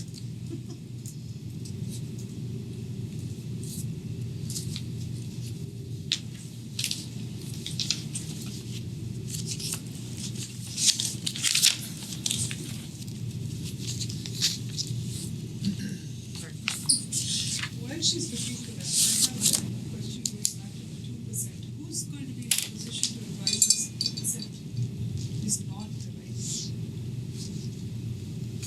I don't think we've heard that 2% is the wrong number. It's hard to know what the right or wrong Right. number is. It's, I mean, the concept is that if you're gonna really vary from the budget that's been approved by the population, by the voters, then we should bring it back to them. And I don't know how to measure that. No, You know, but what is that a constitutes- reasonable number to think that 2% is reasonable given the size of our budget? We don't usually have to go to referendum. And, I mean, I've been on the board 4 years, so it's not, I don't have a vast experience. But we haven't had to do it. There haven't been that many. We went to referendum when we purchased Meadowwood, Meadowwood and that. and Ethel Walker Woods. But there was money that came in for that too, so it's I just, think but it was done concurrently with an election, I think the Ethel Walker So one. is it $2 million variance? Let's say 1.75. Now it's a little more than 2 million. I mean, like, let's just say it is 1.89 million variance, right? Is that a reasonable number? Is that something that should be okay to go? Given how things are normally done, Yeah, I mean, it's, I, Pretty small. is it pretty small? That is my Yeah, question. I Is that think pretty small? I think it's intended to be a measure of materiality. Yeah. What's the fund balance now? It's gotta be unencumbered fund balance, yeah. I should know that, shouldn't But it's something like, Mike it's very knows. large. It's like, I believe it's about 12 million. Yeah, so Okay. the concept is to send those expenditures to referendum that would have a material impact on the finances of the town. And let the townspeople decide, hey, we want to buy Ethel Walker Woods, it's $5 million, yes or no, because that could have an impact financial standing of the town. So is 1.8 a number that It's probably not a material number. it's is not what I- material? Okay, that's what I was trying to get at. You've got a $15 million fund Yeah. balance. If you make a really big mistake for $2 million, it's a bad thing, but it's not going to affect the financial standing of the town. So I if think that that's be the the case, then $2 million, 2% is probably an okay number, right? That was what I was trying to get at. Well, and It's not- I defer to the Board of Selectmen and Board of Finance members who spoke that didn't seem like that was an issue. Yeah, okay. And that's a cumulative number, right? So you can't have like three, Right. 1 million changes. Okay, It's so 3%, but it's Okay, that's good to know, thank you. And a minor change in 503A now, were we not gonna use the word administrative officers as a glossary term? What does that mean? Yeah, I think we are, because I have it right here. Sorry, I did not include, since we were just talking about sections 3, 4, and 5, I Yeah. did not include the proposed glossary thus far, but I have But we were gonna make that capital A, yeah. administrative officers. administrative officers is capital A and capital O, Okay, correct. okay. I got that in the I am glossary. so proud of you. It was not included in the packet, That's because okay. it wasn't, I just did 3, 4, and Yeah, 5, okay, just yeah. by themselves. Okay, thank you. Minor. Okay, anything else in 5? Okay, I have something in 3. in 3? I diagrammed We out. done? No. I know. I diagrammed out, I think, the elections, how we've gone. I think we were creating a situation and consequences that, if I wish I had a whiteboard, but I can just show you what I think could happen. How easily you can see this. No. That, yeah. So, I have, What were we talking about? I'm sorry. so this is the Staggered. election, right? It's So staggered. we have Group A and Group B, right, staggered. So, first year, 0 year. We have X, Party X and Party Y. Party X takes the majority, so we have 2 X's in A and 2 X's in B. 2 years later, we say, gee, we want to get rid of the X's. So the next year we can have 3 Ys 2 years out. So now we have 3 Ys here and X, X, Y, because they're being carried over. Yep. So 2 years go by and we go, what were we thinking? Those Ys are nuts. So now we can only have 3 X's. So now we end up split. No, because those, oh, Because these guys carry over. right. So now we're like, oh, the Ys are nuts. So Well, we get you 3 get- X's and 3 Ys. Except that We're Bob gonna get told the us that he's not going to interpret it that way, that. Well, that's what I'm trying to figure out. Yeah. That second scenario couldn't happen Why not? because it's 2 and 1 and 2 and 1. There would never, right? Right. There would Yeah, never be, that's- Because there would they're- never they're under any different. circumstances be 3 of the same party. That's- because But it's how would you satisfy people? Say, well, we want to. No, that'll happen, so in the first election, So you can't you can't get that one. but So then the Ys will never get a majority because you could never have. You No. always have 2. no, that you can get 2 Ys and an X. after the first, so after 4 Yeah, years. but then. So that'll be that'll be 3 and 3. Two X's. You could Tell have, him, Bob. you Those could, 3, right? Those, well, now I'm wondering if I'm right. Those 3 Ys could not happen, right? well, Only 2 would happen. It would only, the most you could ever in each group Have have 2. is 2 Ys and an X or 2 X's and a Y. the benefit Okay, of. but then you're going to have 2 X's, a Y, 2 2 Ys and an X. So you're going to have 3 and 3. Yeah. You can get 2 Right. extra Sure. choices. That's Do okay. that now. So They're saying So- the most you can ever but- have is 4. okay, but the electorate said we want these guys out, and you're saying, well, no, sorry, we can only go halfway. That's how it is now, Happens though. today, right, exactly. No, they You can, can't have all, no, but you can go from 2 to 4 to 4 to 2. So the Right, but electorate that- may wish in 1 year to vote everybody out, They but they can't. can't do that Best they they could can do is replace it go with to another elections party now. member. The best they can do is go 50-50. and wait another 2 years and then vote the rest of them out. Yeah. I would like the president to be voted out now, but I can't do anything about it Before you, yeah. until the next election. Yeah, but that's how voting is supposed to be, Yeah. right? Like if you say give So if there's a someone majority of that's saying, hey, we really want to shift, and you're saying, well, we can't because we can't. you're going to We have can't to work have- very hard. We can't have- can't give you all 3 Ys in It's one only gonna year, give you even one though, seat. even though everybody's saying, no, we want That's the only Ys to be. true in 1 year, one election.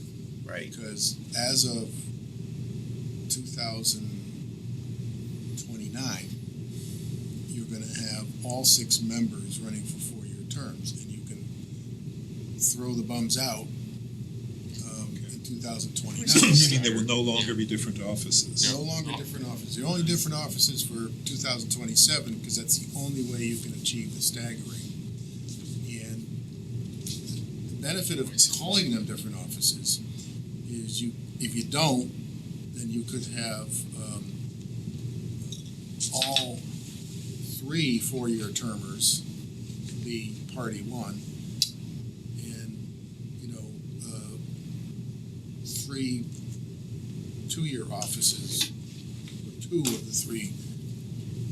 I'm not explaining Well, this right. it's gonna end up, the first year 0, you're gonna end up 2 and 4, because that's how we always do it, right? Yeah, I mean, you could, but you So could then- end up, Three and three though, right? This you is could end up Have we had 3 and 3? Yeah. Yeah. Sure. Okay. Recently. many times. It's been a while, but yeah. And that's true today, and will be true with this staggering. I think with the staggering, it takes longer to throw the bums out, because you only have a shot at 3 of the 6. And if you got But 5 bums. once you get to 2000. But you don't even have that, you only have, if you already have one over here, you can only get 2 of them. Of the 3. So Bob, to Ron's point, are you saying that in 2029, everybody will do away with staggered terms, and we'll have No, 4, everybody's up? no. No, the No, but they all go to 4-year terms. 2-year termers are up in 2029. The 4-year termers are up in 2031. When you stagger the terms, you inevitably make it harder to get the clean slate, because you only got 3 people standing for election in any given municipality. But that was the point, because we wanted consistency on the board. Right. That's the Right. trade-off. Right. Yes. That's the trade-off. Right. Yeah. Right. Exactly. So so the best you could do is if people are really upset with party X, Yeah. You only can give it 2. you can only, Lots of- you At the can only max. get, you can only get to a 3-3. Right, And lots then of boards of 2 education. years are- later, Yeah. potentially you could get to To 4-2. So the benefit of continuity comes at the price of being able to wipe the slate clean. That's really the trade-off. Yeah. So Right. it's gonna be up to this commission to decide which is a higher. Well, but we heard consistently from selectmen They that they needed that continuity on the board, because of the learning curve and the amount of time it takes to run and Right. get elected and all that Learning stuff. everything. Learning Or have everybody be new all at the same time. Right, It right, gets right. no consistency. Yeah. But it does So, get slate. okay, so let's back up a second here. So Board of we're Education. giving them the ability to have the consistency, but yet taking away from the voters the chance to clean the slate. But I would say we're also giving the voters the benefit of experience Absolutely. by doing this, because instead of having a clean slate and a board that knows nothing Yeah, and time wasted. and time wasted. Okay, can I just point, just one point, and then I'll shut up. Currently, the state representatives and the state senators only get 2-year terms in Connecticut. Yep. Nobody has a 4-year term. Federal too. So in Simsbury, we're gonna give the select people a 4-year term. Isn't that what we heard from But that, We but heard Paul, that that's- consistently. You listen, they're 6 years, so I mean, Right, you can't, yeah. you can't make that comparison. No, the only thing you could do to put in there is that you couldn't run. Can't get rid of me. Right. I mean, you could put in there that someone can't run for more than this many, We give it term limits. get term limits, but We heard consistently. From almost every one of them, that they did not like having everybody being new. And that's why we're here where we're at. Well, that covers the staggering part, and they also felt that it's Turnover hard to time. become proficient at Exactly. in a Yeah. 2-year term. That's exactly. There's a, I can't Exactly. speak to the Board of Selectmen, but I know that's true for my board. Well, if that's the case, then I don't see why you wouldn't allow in a given year, if it's an overwhelming majority that you can't have 3 X's or 3 Y's. correct. So it doesn't have to go 4 years to make the change. But You'll that still will have your happen. 3 carried over, That- but you'll have, That will happen after everyone's running for a 4-year term. right. Bob says, then you can vote Yeah. 3 people out. If they were not staggered terms and they were 4-year terms, you might still have to wait 3 years before you could vote everybody out. I'm not There's saying no every, solution that gives everybody everything they want. I'm not saying everybody, but I'm saying shift dominant party. If the electric is looking to shift the dominant party, I don't think you should have to make them But wait. sometimes they won't be able to do that even under existing systems. Yeah. It's, you can't guarantee that, you can't make it responsive to Single vote, single use I vote. think I still think you go from 4-2 to 2-4 in a given year. I don't know why it would take 4 years. Every 2 years you could Once shift you it. get everybody, Right, every Exactly. 2 years it will shift. It could, once you exactly. get everybody in the 4-year plan, you Yeah. probably could You could Yeah. shift. Yeah. shift. You could elect 3 Republicans Right. to replace 3 Democrats Yeah. and vice versa. So long as Or unaffiliated. Yes.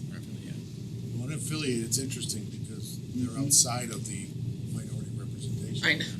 So could you actually have Talked about 5? Because they're not a party. You could have 5 members unaffiliated. Yes, because they're not a party. There's no dominant. They are not a party. But in theory, you could have 5 If you ran as an unaffiliated. independent, that's a party.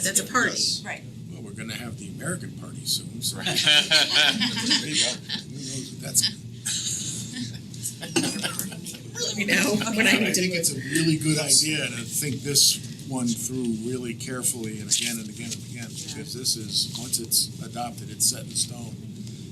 So if we don't do it right or read, It's gonna take another 7 I know. to 10 years to wipe it out. That was what the comments, don't fix things that aren't broke, right? But it is kind of broke, that's the issue, Yeah. so. That's what we heard. That Yeah, is what a we lot heard. And also, we didn't hear anything from the public about that concern about political parties. What they really wanted was continuity. And then the ability to hear, the elected representatives wanted the ability to ramp themselves up. Because 2 years was, everyone said it was too Sure. Too short. Yeah. But Okay. it is a valid point, we just didn't hear it from the public. Well, we heard an issue about a 4-year term versus 2 Yeah. tonight. Yeah. That was my Okay, comment. all right, thank you. No, it's important to make sure we're getting it right. And we will probably discuss this a couple of times. So we're gonna go to next item on the agenda, chapter 6, appointed boards and commissions. So I asked Franklin, and I wanna thank them for doing this, to put together, because again, I apologize, it's the way my brain works, a chart. Because if you read through this section, there is not one consistency that you can find with number, how they're appointed, terms, nothing, okay? So my first question, before we get into this, is there anything in the state statute that requires any of them to be constituted the way they are? Or is there a reason why some of them are 2 years, some of them are 4, some of them are 5, some of them are 6? Some of them don't even mention how they're appointed. Some of them don't even mention term limits, their terms. Some of them have too many people. I'm kind of confused, so, the 2 that are prescribed in statute, are Right. Housing Authority and Historic District Commission. Their statute is very clear. Historic District Commission and water pollution, Not water Housing, pollution? no, housing. housing. Housing, thank you. The rest of them are subject to definition in the charter, and I think the reason they're all over the map is just like custom and practice. So for example, the Housing Authority, we have to have them as a 5-year term, because that's what the state statute says, and they have to have 5 members. That's correct. If you look at chapter 128, it Okay. says you shall have, if you have a housing authority, you don't have to have one, but if you have one, There's gonna be 5 members, 5-year terms, one of which, or 2 of which maybe have to live within public housing. Same thing with Historic District Commission. So is our Historic District Commission any different than the East Weetog Historic District Commission, or we just have a Historic District Commission that really our only historic district is the East Weetog area? Since that's all we have currently as a. I believe it's just that. It's just that. It's just that? Right. Because there was some comments about a member of that portion of the community needed to be on the board. So anyway, all right, so I just wanted, so the chart that Franklin did has the appointed boards, how often they've met, how many members, how many alternates, the number of years that their terms are. Can I just confirm you're talking about this lovely chart? Yeah, and just for the commission, I think I'm just gonna organize it, so all the elected boards are in one grouping, all the appointed boards are in one grouping, all those appointed by the first are in one, and then appointed by because I put them all together by alphabetical, and now looking at it, it might be easier for the commission and the public to view it just categorized by their appointment or election, because we're really looking at the appointed boards, and it would read the chart easier. So I think because I did have a question about that, because the Economic Development Commission is listed as an appointed board. They have no parameters in the charter about number or length of term, but by ordinance in the code, And by the it's charter. defined. By charter, it's not defined. No, but it's here in the charter currently. correct. But it's not defined in the charter, Right. Correct. okay? But it's defined in an ordinance. Okay. Is there an easy way to find out how we ranked up this many votes? Sorry. And a lot more too. Yeah, and when were these Looking votes to add more. constituted? I don't think there would be anything easy about Yeah. finding No. the history or the. It's because one of the questions that we had over and over again was, why do we have so many boards? Can we cut it down? And when did these boards get, can we, a good place to start, I'm wondering, Franklin, you have to tell me how easy this is can we figure out when these boards were constituted? What was the date of inception of these boards? I mean, we need to know if these are still functioning today. Or are they functional? I don't care if they were created 20 years ago or 100 years ago. That doesn't help me. You What say helps me is Franklin, one of them if had only met once Right. in the entire year. I can't Right. remember which one that was, but. Well, so for example, I mean, the Board of Ethics, they've only met once, but you need a Board of Ethics, okay? So you can't say you only met once, well, that's only because there's one Right. ethics complaint that's been brought up, right? But you've got a recycling committee, for example, okay, that was constituted, I have no idea when. It's not in the charter, so we don't need to talk about it. It's an ordinance. It's a code. We don't need to, that's the Board of Selectmen need to make Right. that decision, right? So we only wanna talk about the ones that are in the charter. So what does economic development do? Okay, that's the $1 million That's the question in million-dollar town of question, Simsbury. exactly. Okay, and as the former chair of the Economic Development Commission eons ago, before it was under this new charter, I can still tell you, it's the $1 million question. So should it be in the charter? In some towns, they're very active and they bring a lot of business in. In Because they have a Simsbury, budget. There's a budget and they're allowed to solicit, go out and reach out to people in Simsbury, that's not allowed. The Economic Development Commission has no authority to go contact developer XYZ and say, this parcel would be perfect for your business. They don't have that skill set. They don't have the ability to negotiate tax abatements or permit fees, nothing, okay? So who does all of that? Somebody's got to. Town manager. The Town town planner. manager. There's a Town planner, MOU sorry. between the town and Simsbury Main Street Partnership. Simsbury Main Street Right. Partnership is the official legal arm of economic development. Okay. But that's only for the downtown, No, right? no, Are you no, in no, this? it's for I am on the Simsbury Board of, I'm on Main Street Partnership Board. Okay. It covers the entire town now.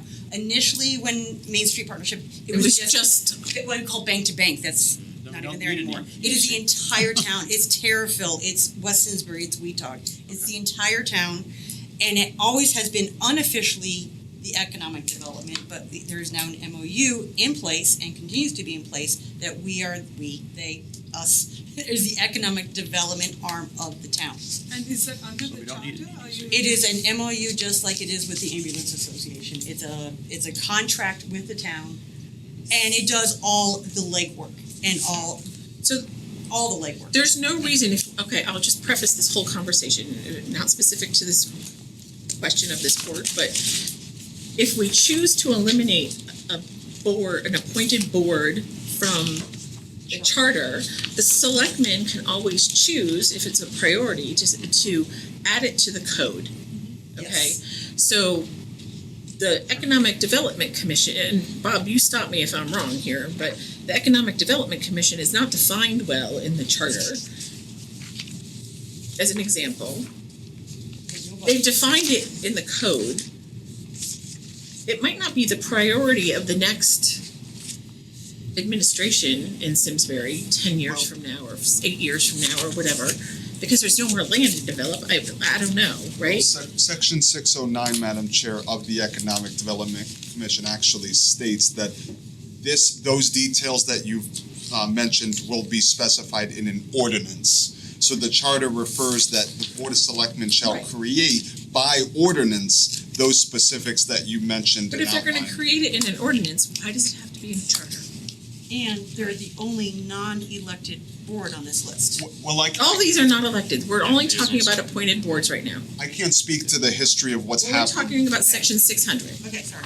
And I can't speak to what's happened in past charters. I don't know Simsbury histories that well, but considering that one of the duties of the town manager was specifically carved out to focus on economic development, I think it's safe to assume that the past prior charter revision commissions have deemed that specific goal so worthy of importance to be mentioned in the charter, and that's why it's been kept through subsequent charter revisions.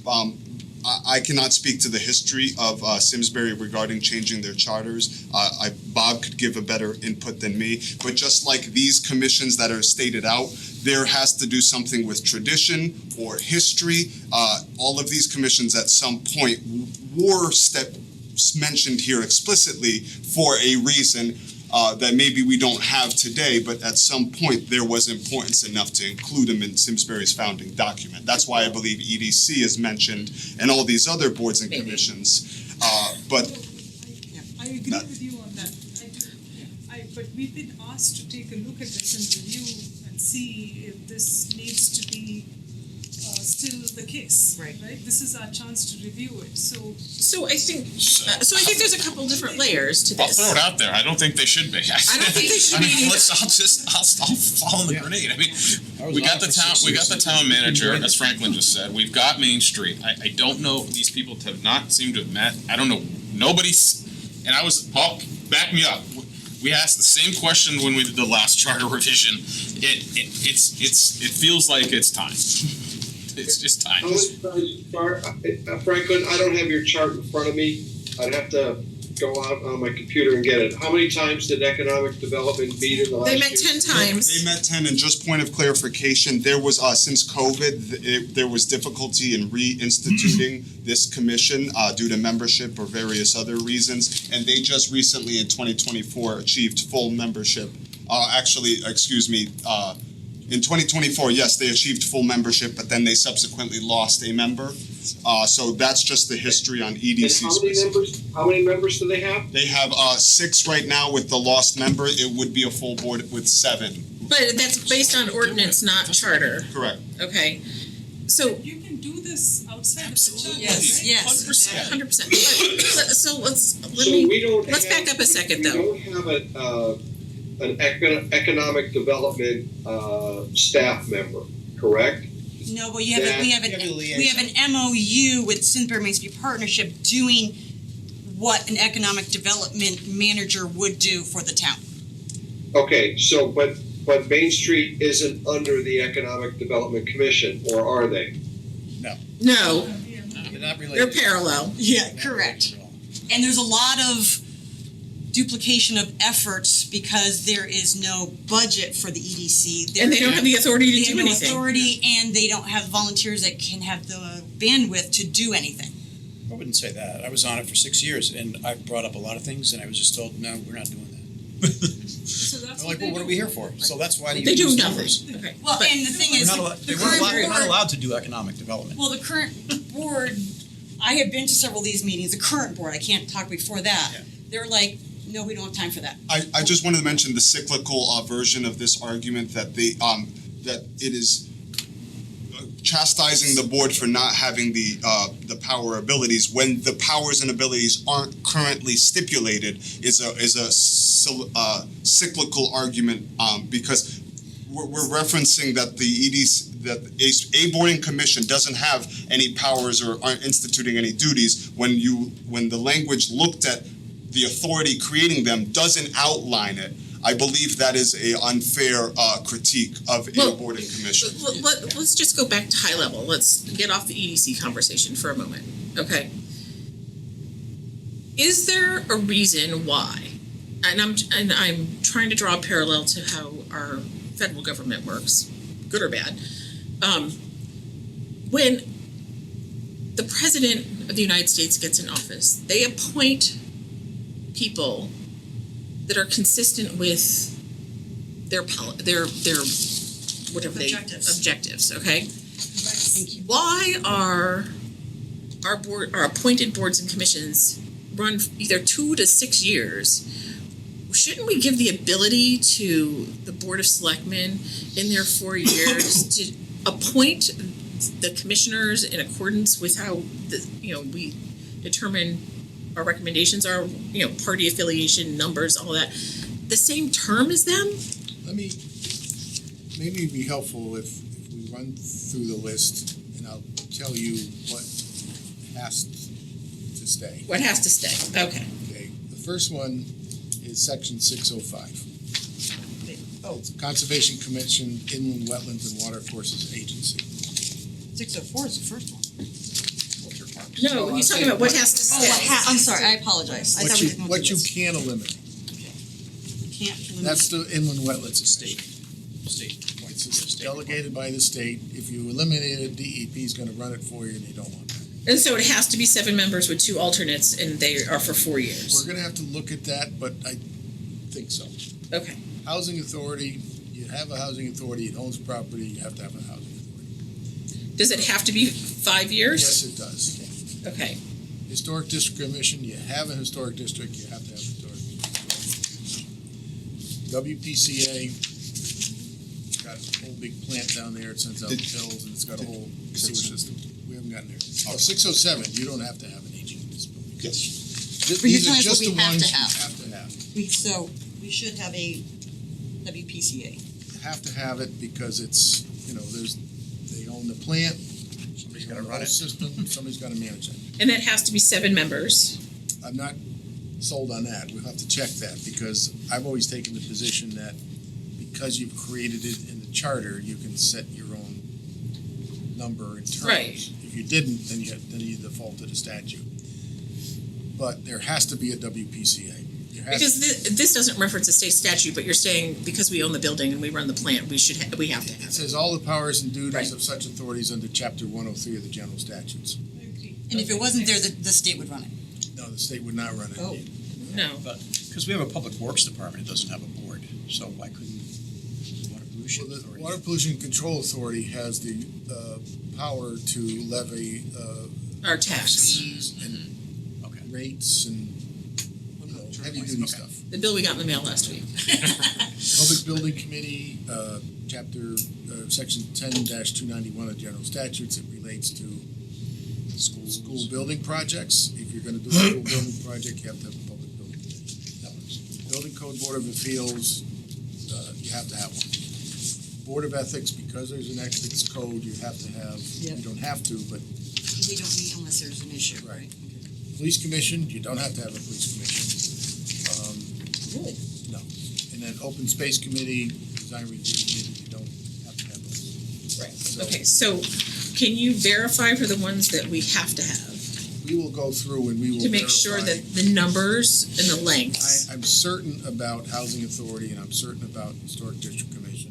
Okay. We'll check the others on numbers and lengths. And Bob, just to add, unless the general statutes specifically state that since we are a chartered town or board that we have to include these. There is no bird's eye view. There is no actual, unless in the statutes it mentions that a chartered board must contain it in their charter. There is no necessity that these actually boards and commissions be listed in the charter, correct? The general statutes can just talk about them and make it so towns like us would have it. Do we actually need language stating that in the charter saying these boards are established? In most cases, you can establish these same boards by ordinance. Okay. Which is the code. So the ones, looking at it the other way, the boards and commissions that you have complete discretion over are Culture, Parks and Recreation, Aging and Disability, Economic Development, Police Commission, Open Space and Design Review. Whatever you want with those, because it's not, they're all enabled by the general statutes, Right. but they're not required. Okay. So just from aside from specific commissions that we'll get into, we've heard from the public a couple of things, that staff members should not be on appointed boards or commissions. It's not specified in here. I don't know of any occasions where there are. There is Library Board of Trustees, but that's an elected board, so that's not even in the section that we're talking about. We're talking just appointed boards. Appointed boards. Appointed boards. They're liaisons, but not on the board, is that what? They should have no voting power. Yes. If they're a liaison, right? So I don't know I can't think of any. boards that they have it. I don't either, and if you're not an elect, it says earlier in the charter that in order to be eligible to be appointed to any board or commission, you have to be an elector. And there have been occasions when members of boards and commissions have moved out of town and forgot or neglected or didn't want to resign from a board or commission, and we have a right. polite conversation with them that That you're happened no longer recently. eligible. Yeah. That was recent. Can you be a property owner No. Property owner is a voter, not an elector. and not an elector? Okay. So we don't need to change the general guidelines of who's able to be appointed to these. Right, because it's already spelled out. It's spelled out. The Farmington Valley Health District, which was brought up earlier, is not a local board or commission. No, it's not a local board. That's a regional board. Which Simsbury is not obligated to be a member of, but if you're not part of the regional health district, you have to set up your own health department. Right. And their rules are their rules. I don't know what they are. But Yeah, no, there's a lot of them. I know them pretty well. But okay, so when you get to appointment and eligibility, should eligibility define if you're not showing up, Yes. like your attendance policy? Should that section include how if they're not participating, if they're not participating, how do you determine that? Like what quantifies that and how do you get them off? I gave you the language for that Yes. previously. If you want me to read it. Go ahead. Okay, hold on.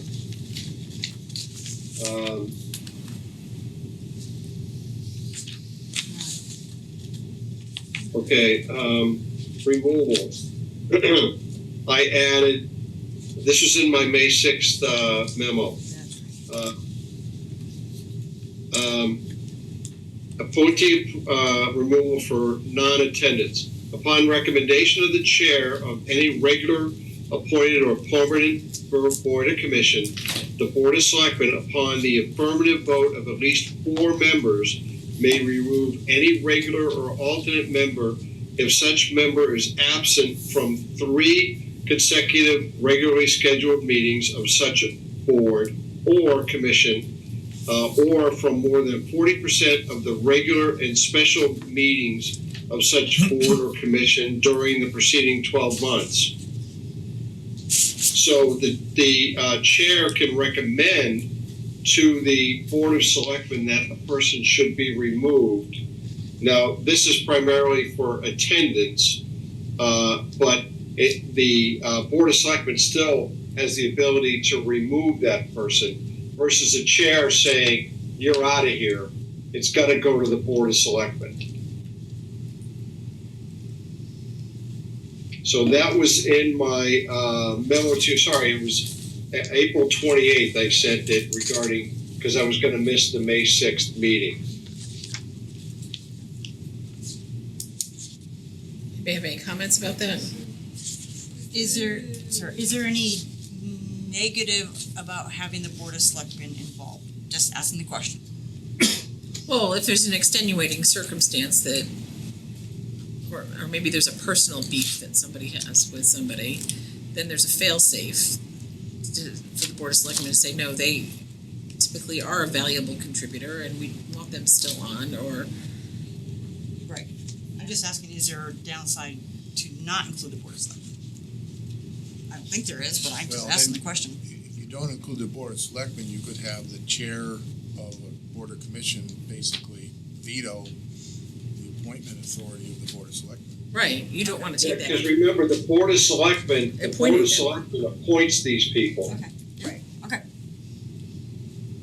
I don't have a problem with those I like the comments. wording, Paul. That's very good, Paul. I don't think it happens that often. It's an issue. But I think it needs to be in there to, Yeah, but it's not a burden to the board. no. No, but it's come up in This conversation. came up, by the way, this came up, I think it was the chair of Aging and Disability had requested we put this, some sort of language in there. Yes.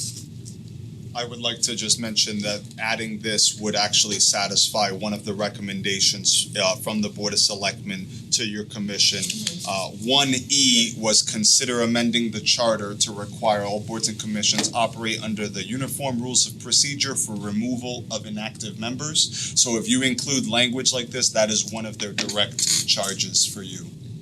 Right. So, so one of the things that has come up again and again and again is public audience. Okay, and I know there's I'm liking for that too. So there's a provision in the charter that allows boards and commissions to have public audience at any time. Okay, but I think what we've heard from the public quite a bit is that public audience should be mandatory. Maybe not at every meeting. Maybe it needs to be, I don't know, quarterly. I don't know what the frequency is, but it doesn't seem like the boards and if you leave it to the boards and committee members to choose whether or not they want public audience, they may choose not to have public audience because they don't want to hear it or it lengthens the meetings. And I think we've heard from quite a few people in the public how important public audience is in our process. I think they should have some control over it because you watch what goes on Facebook. You don't want some of those people on every. But if you, Welcome to my world. I'm on the ambulance board, and there's like some crazy people out there that There just are. have this. but they are voters. But they're voters. Yeah. So they should have. So they're passionate people. They're Yeah, not crazy. that's a nice way to put it. Sorry. All right, I mean- passionate, but they don't have an understanding. Yeah, No, they don't. But they're disruptive too. You can limit it like the way, Yes. the way we Right. do it. We There's have this parameters time for of it. It's not like I mean, you go open to forum some for- boards, there's some people that will talk at every public audience. Yeah. But that's okay, that's their No, I'm right. saying, but that's okay If it's- because, yeah, so if they can. That is their control it, right, that's so- part of yeah. being in a That's just part of democracy. it. yeah, and I Okay. think every board should. Good and do bad, that's part of it. No, I Yep. totally think So, every commission and board should I allow personally it. think there needs to be a section, we need to have a sentence or two about required public audience for these boards and commissions because there has been a lot of transparency Or something like that. comments and questions, and maybe it's the time that we live in, okay, but it has come up repeatedly. Yes. You want to hear my sentence? Sure, Paul, we love your sentences. Let's Okay, go this for was it. also in that memo that I sent. This is when he was on the Bourne Bridge. This is public audience. All elected and appointed boards and commissions, as part of their procedures, shall allow for public audience at all regular meetings. Not special meetings, but all regular meetings. That's one sentence. Very nice. But we might want to add some latitude in how the boards regulate the public audience, for example. But if you don't put Right, it in, then they can, right? That's the part that I said for their, under their, as part of their procedures. So they could say it's 3 minutes, they could say it's 5 minutes, they could say it's, Restricted to the agenda, whatever. restricted to the agenda, whatever they want. Sorry, I gotta plug my computer in, the battery's low. I think that would satisfy a lot of the comments that we've heard from public. Are any of these boards prohibiting public audience? Yes, Yeah. yes, And under what conditions can that happen? That they don't have to. They don't have because they to. don't have to, it's not compensatory, they don't have to do it. It's not in the charter. You can't include planning and zoning in that broad statement. Why? Can you just put we're allowable by law, Well, state statute, because because public audience at a zoning commission meeting would allow the members of the public to comment on a site plan application which does not require a public hearing. And if people in public audience show up at a zoning commission meeting and start talking about a site plan application, it could be considered an illegal public hearing because it wasn't noticed as a public hearing. But there are opportunities where people of the public need to bring things to planning and zoning's attention that might not be specific to a site plan, but specific to how the commission's functioning. Absolutely. As long as you carve out non-public hearing applications. Yes. Right. Because if you have public audience on an application that you haven't noticed, you can notice a public hearing on anything you want. If you haven't noticed a public hearing, 20 people show up and say, don't you dare approve that site plan, that would be considered an illegal public hearing because you didn't notice it as a public hearing with the 15 days and the 3 days. Is there a difference between public audience and public hearing? Are we talking semantics or are we actually talking There are definitions? court cases that say, whenever you put a microphone over there and you allow the public to speak, that's a public hearing, whether you call it that or not. But you can have them say, I don't like the way you're running the zoning commission, or I don't like this regulation or that regulation, when it's application specific, and maybe that's covered by Paul's suggestion that they do it within their rules and regulations, but I would strongly recommend some carve out for land use agencies. Well, so, I mean, if it's within their rules and regulations, then they can say, we cannot accept any public comments regarding This application. Pending application. any pending applications, but they should have they should have an opportunity to go in front of planning and zoning and speak their mind about, That's the only thing they could comment on, was a pending application. at a public hearing. The public Yeah, they hearing. notice public hearing. But now they should be able to comment on, like, I don't like this particular rule in the zone, you know, or I don't like the way this is being done, or, Parking requirements are too prohibitive, you know, any Yeah. number of things. Or I would like you to bring this up, we need a parking study, let's just say, for Terrafil. I'm just If thinking. you include the language, just trying to think if you could include that language within the rules and regulations. But if a particular board doesn't if they don't adopt have rules. anything, right, exactly. They have no rules. Yeah. If they have no official Yeah, adoption that's of what I'm rules, going, then it's yeah. like, well, then what rules don't are have- they? we don't Are we have to playing have by public the different audience, rules right, today yeah. than yesterday, or? Yeah, that's kind of where I'm going. If they don't have rules and regulations, you could default to the Board of Selectmen rules and regulations. I just. So could yeah. you take his statement and wordsmith it to make it legal for planning and zoning? Yeah, we can do that, right, Franklin? Right, Franklin? One more thing on this list. Okay. Okay, so we've talked about public audience, we talked about getting someone off a board. And that would be, sorry, just under section 601, general, right? General, Yeah. Gotcha. yeah, D. Sure. separate paragraphs. Okay. So it doesn't all look like a, We're gonna check all of these statutorily required boards to see if they prescribe number of members and terms of members. Yes. Some do, others may not. Those 7 boards that you mentioned. Okay, so it is 8:30. Do we want, now that we know what must stay, Bob's gonna, and Franklin are gonna verify in the must stays what the number and terms need to be. We've identified which, there's only a handful of them that we really need to discuss whether or not they should be in the charter, and if they're in the charter, what do they look like in the charter? I would like to make a motion that we defer that to our next meeting, please. If that's, Second. That's a Yeah. big. do I have a second? Yeah, that's a big discussion. It's a big discussion. Yeah. I just wanna amend that, I wanna add one thing. If this is a point of information.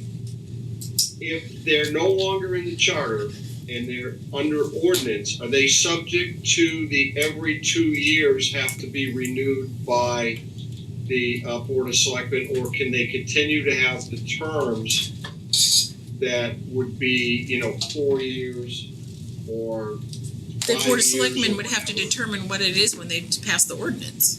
If they're created by ordinance, they would not be, by definition, they wouldn't be a temporary board or commission, the 2-year boards and commissions. They would Okay, be. that's what I wanted to know. Yeah, established All right, by- thank you for the information. And perfect example of that is the design review board, which has been everything. It's been a 2-year board, Oh, it's yeah. been an ordinance, it's been a charter. So, no, they don't have to go away or be reappointed every 2 years. Okay, so we had a motion, we had a second. All in favor? Aye. Aye. Any opposed? Okay. So, we're going to go to the approval of the minutes. First, we have June 3rd. I would like to make a motion to change something in the June 3rd minutes. On line 36, I only suggested that the EDC be removed from that sentence, from section 301, because they were not an elected board. I did not say that the Board of Finance and the Library Board of Trustees should be removed from that section. And that was at 11 minutes and 47 seconds when I said it. Went back and watched it. Because I watched it, because I know I didn't say that. So remove, That's sorry, specific. remove what? So I said, in section 301, I had stated that the EDC should be removed from that statement because it was not an elected board. I did not say that the Board of Finance, EDC, and the Board of Trustees need to be removed. Just it. Just that EDC be removed because they're not elected. The other two are elected boards. So that was 11 minutes, 47 seconds. Unless, does anybody else have any other changes that they'd like to propose? I just remember, I think Vice Chair Hinault had comments to me. Vice Chair Hinault, did you have any comments on June 3rd minutes? No, I stand. thank you. Okay, do I have a motion? Accept with changes? With change, yeah. Okay, do I have a second? Second. All in favor? Aye. Aye, any opposed? Okay, June 16th minutes. Second. Second. Any discussion? All in favor? Aye. Any opposed? Okay. So last item on the agenda is to plan the next meeting. The next meeting, we're going to discuss the appointed boards that we know we have some latitude with. And Bob and Franklin will get back to us on confirming the numbers within the ones that have to stay. We'll add the language we talked about on removal. Right. And the attendance. And then we should revisit, I think we should revisit the outstanding sections of 3, 4, and 5 that were left so we can just finish those. Okay, and put them to bed. And I'm assuming the only things we will have to keep open is glossary terms. And if we reference a new section of the charter, we'll make sure that's Right. That needs to be. We found a few mistakes in this one, so I wanna make sure we continue. Right, but, so, Do we think we'll be getting to section 7 at the next meeting? No, Because- I know Lisa, Yes, from- Chair Hebner was here. And And- Michael. No, I think, yes, because I'm missing your picture on the PAC site. It's a joke, sorry.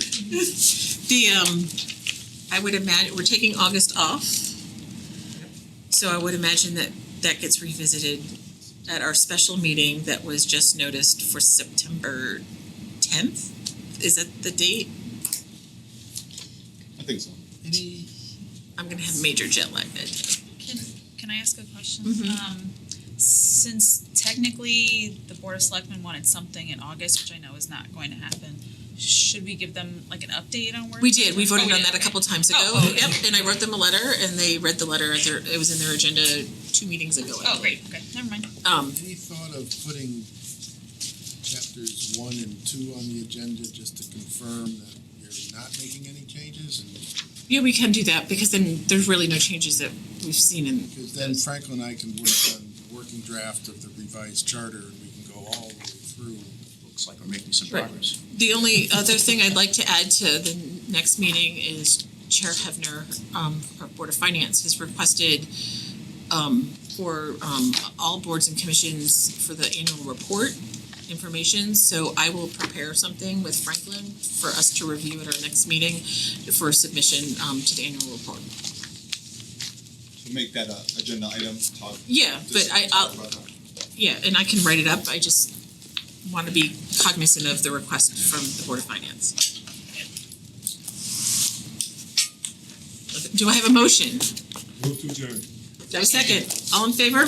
Aye. Thank you all for your time. For over 40 years, SCM has been the voice of our town, Bringing us together through local programming, education, and live broadcasts. SEM isn't just about television. It's about empowering our community, ensuring our voices are heard during government meetings, and celebrating milestones like our high school graduations. But today, SEM faces a challenge. Our funding structure is based on television subscriptions, and it's no secret people have been cutting the cord. With a shift to internet-only subscriptions, SEM receives less revenue, Even though all our programming is freely available online. We need your support. We need your support. We need your support. We need your support. We need your support. Your donation can make a difference. It will ensure that SCM remains open, Continues to educate our youth and keeps our community informed. Thanks to SCM, I've been honing my creative skills, helping me work towards my college degree. SCM is crucial for keeping our community connected. SCM isn't just here to broadcast local events. They're actually preserving Simsbury's history. Join us in preserving Simsbury's voice. Simsbury's voice. Together we can ensure that SCM continues to thrive For generations to come. Visit our website Or scan the QR code on your screen to make your donation. Every contribution counts. Thank you for supporting Simsbury Community Media. where your town Your schools and your government come together.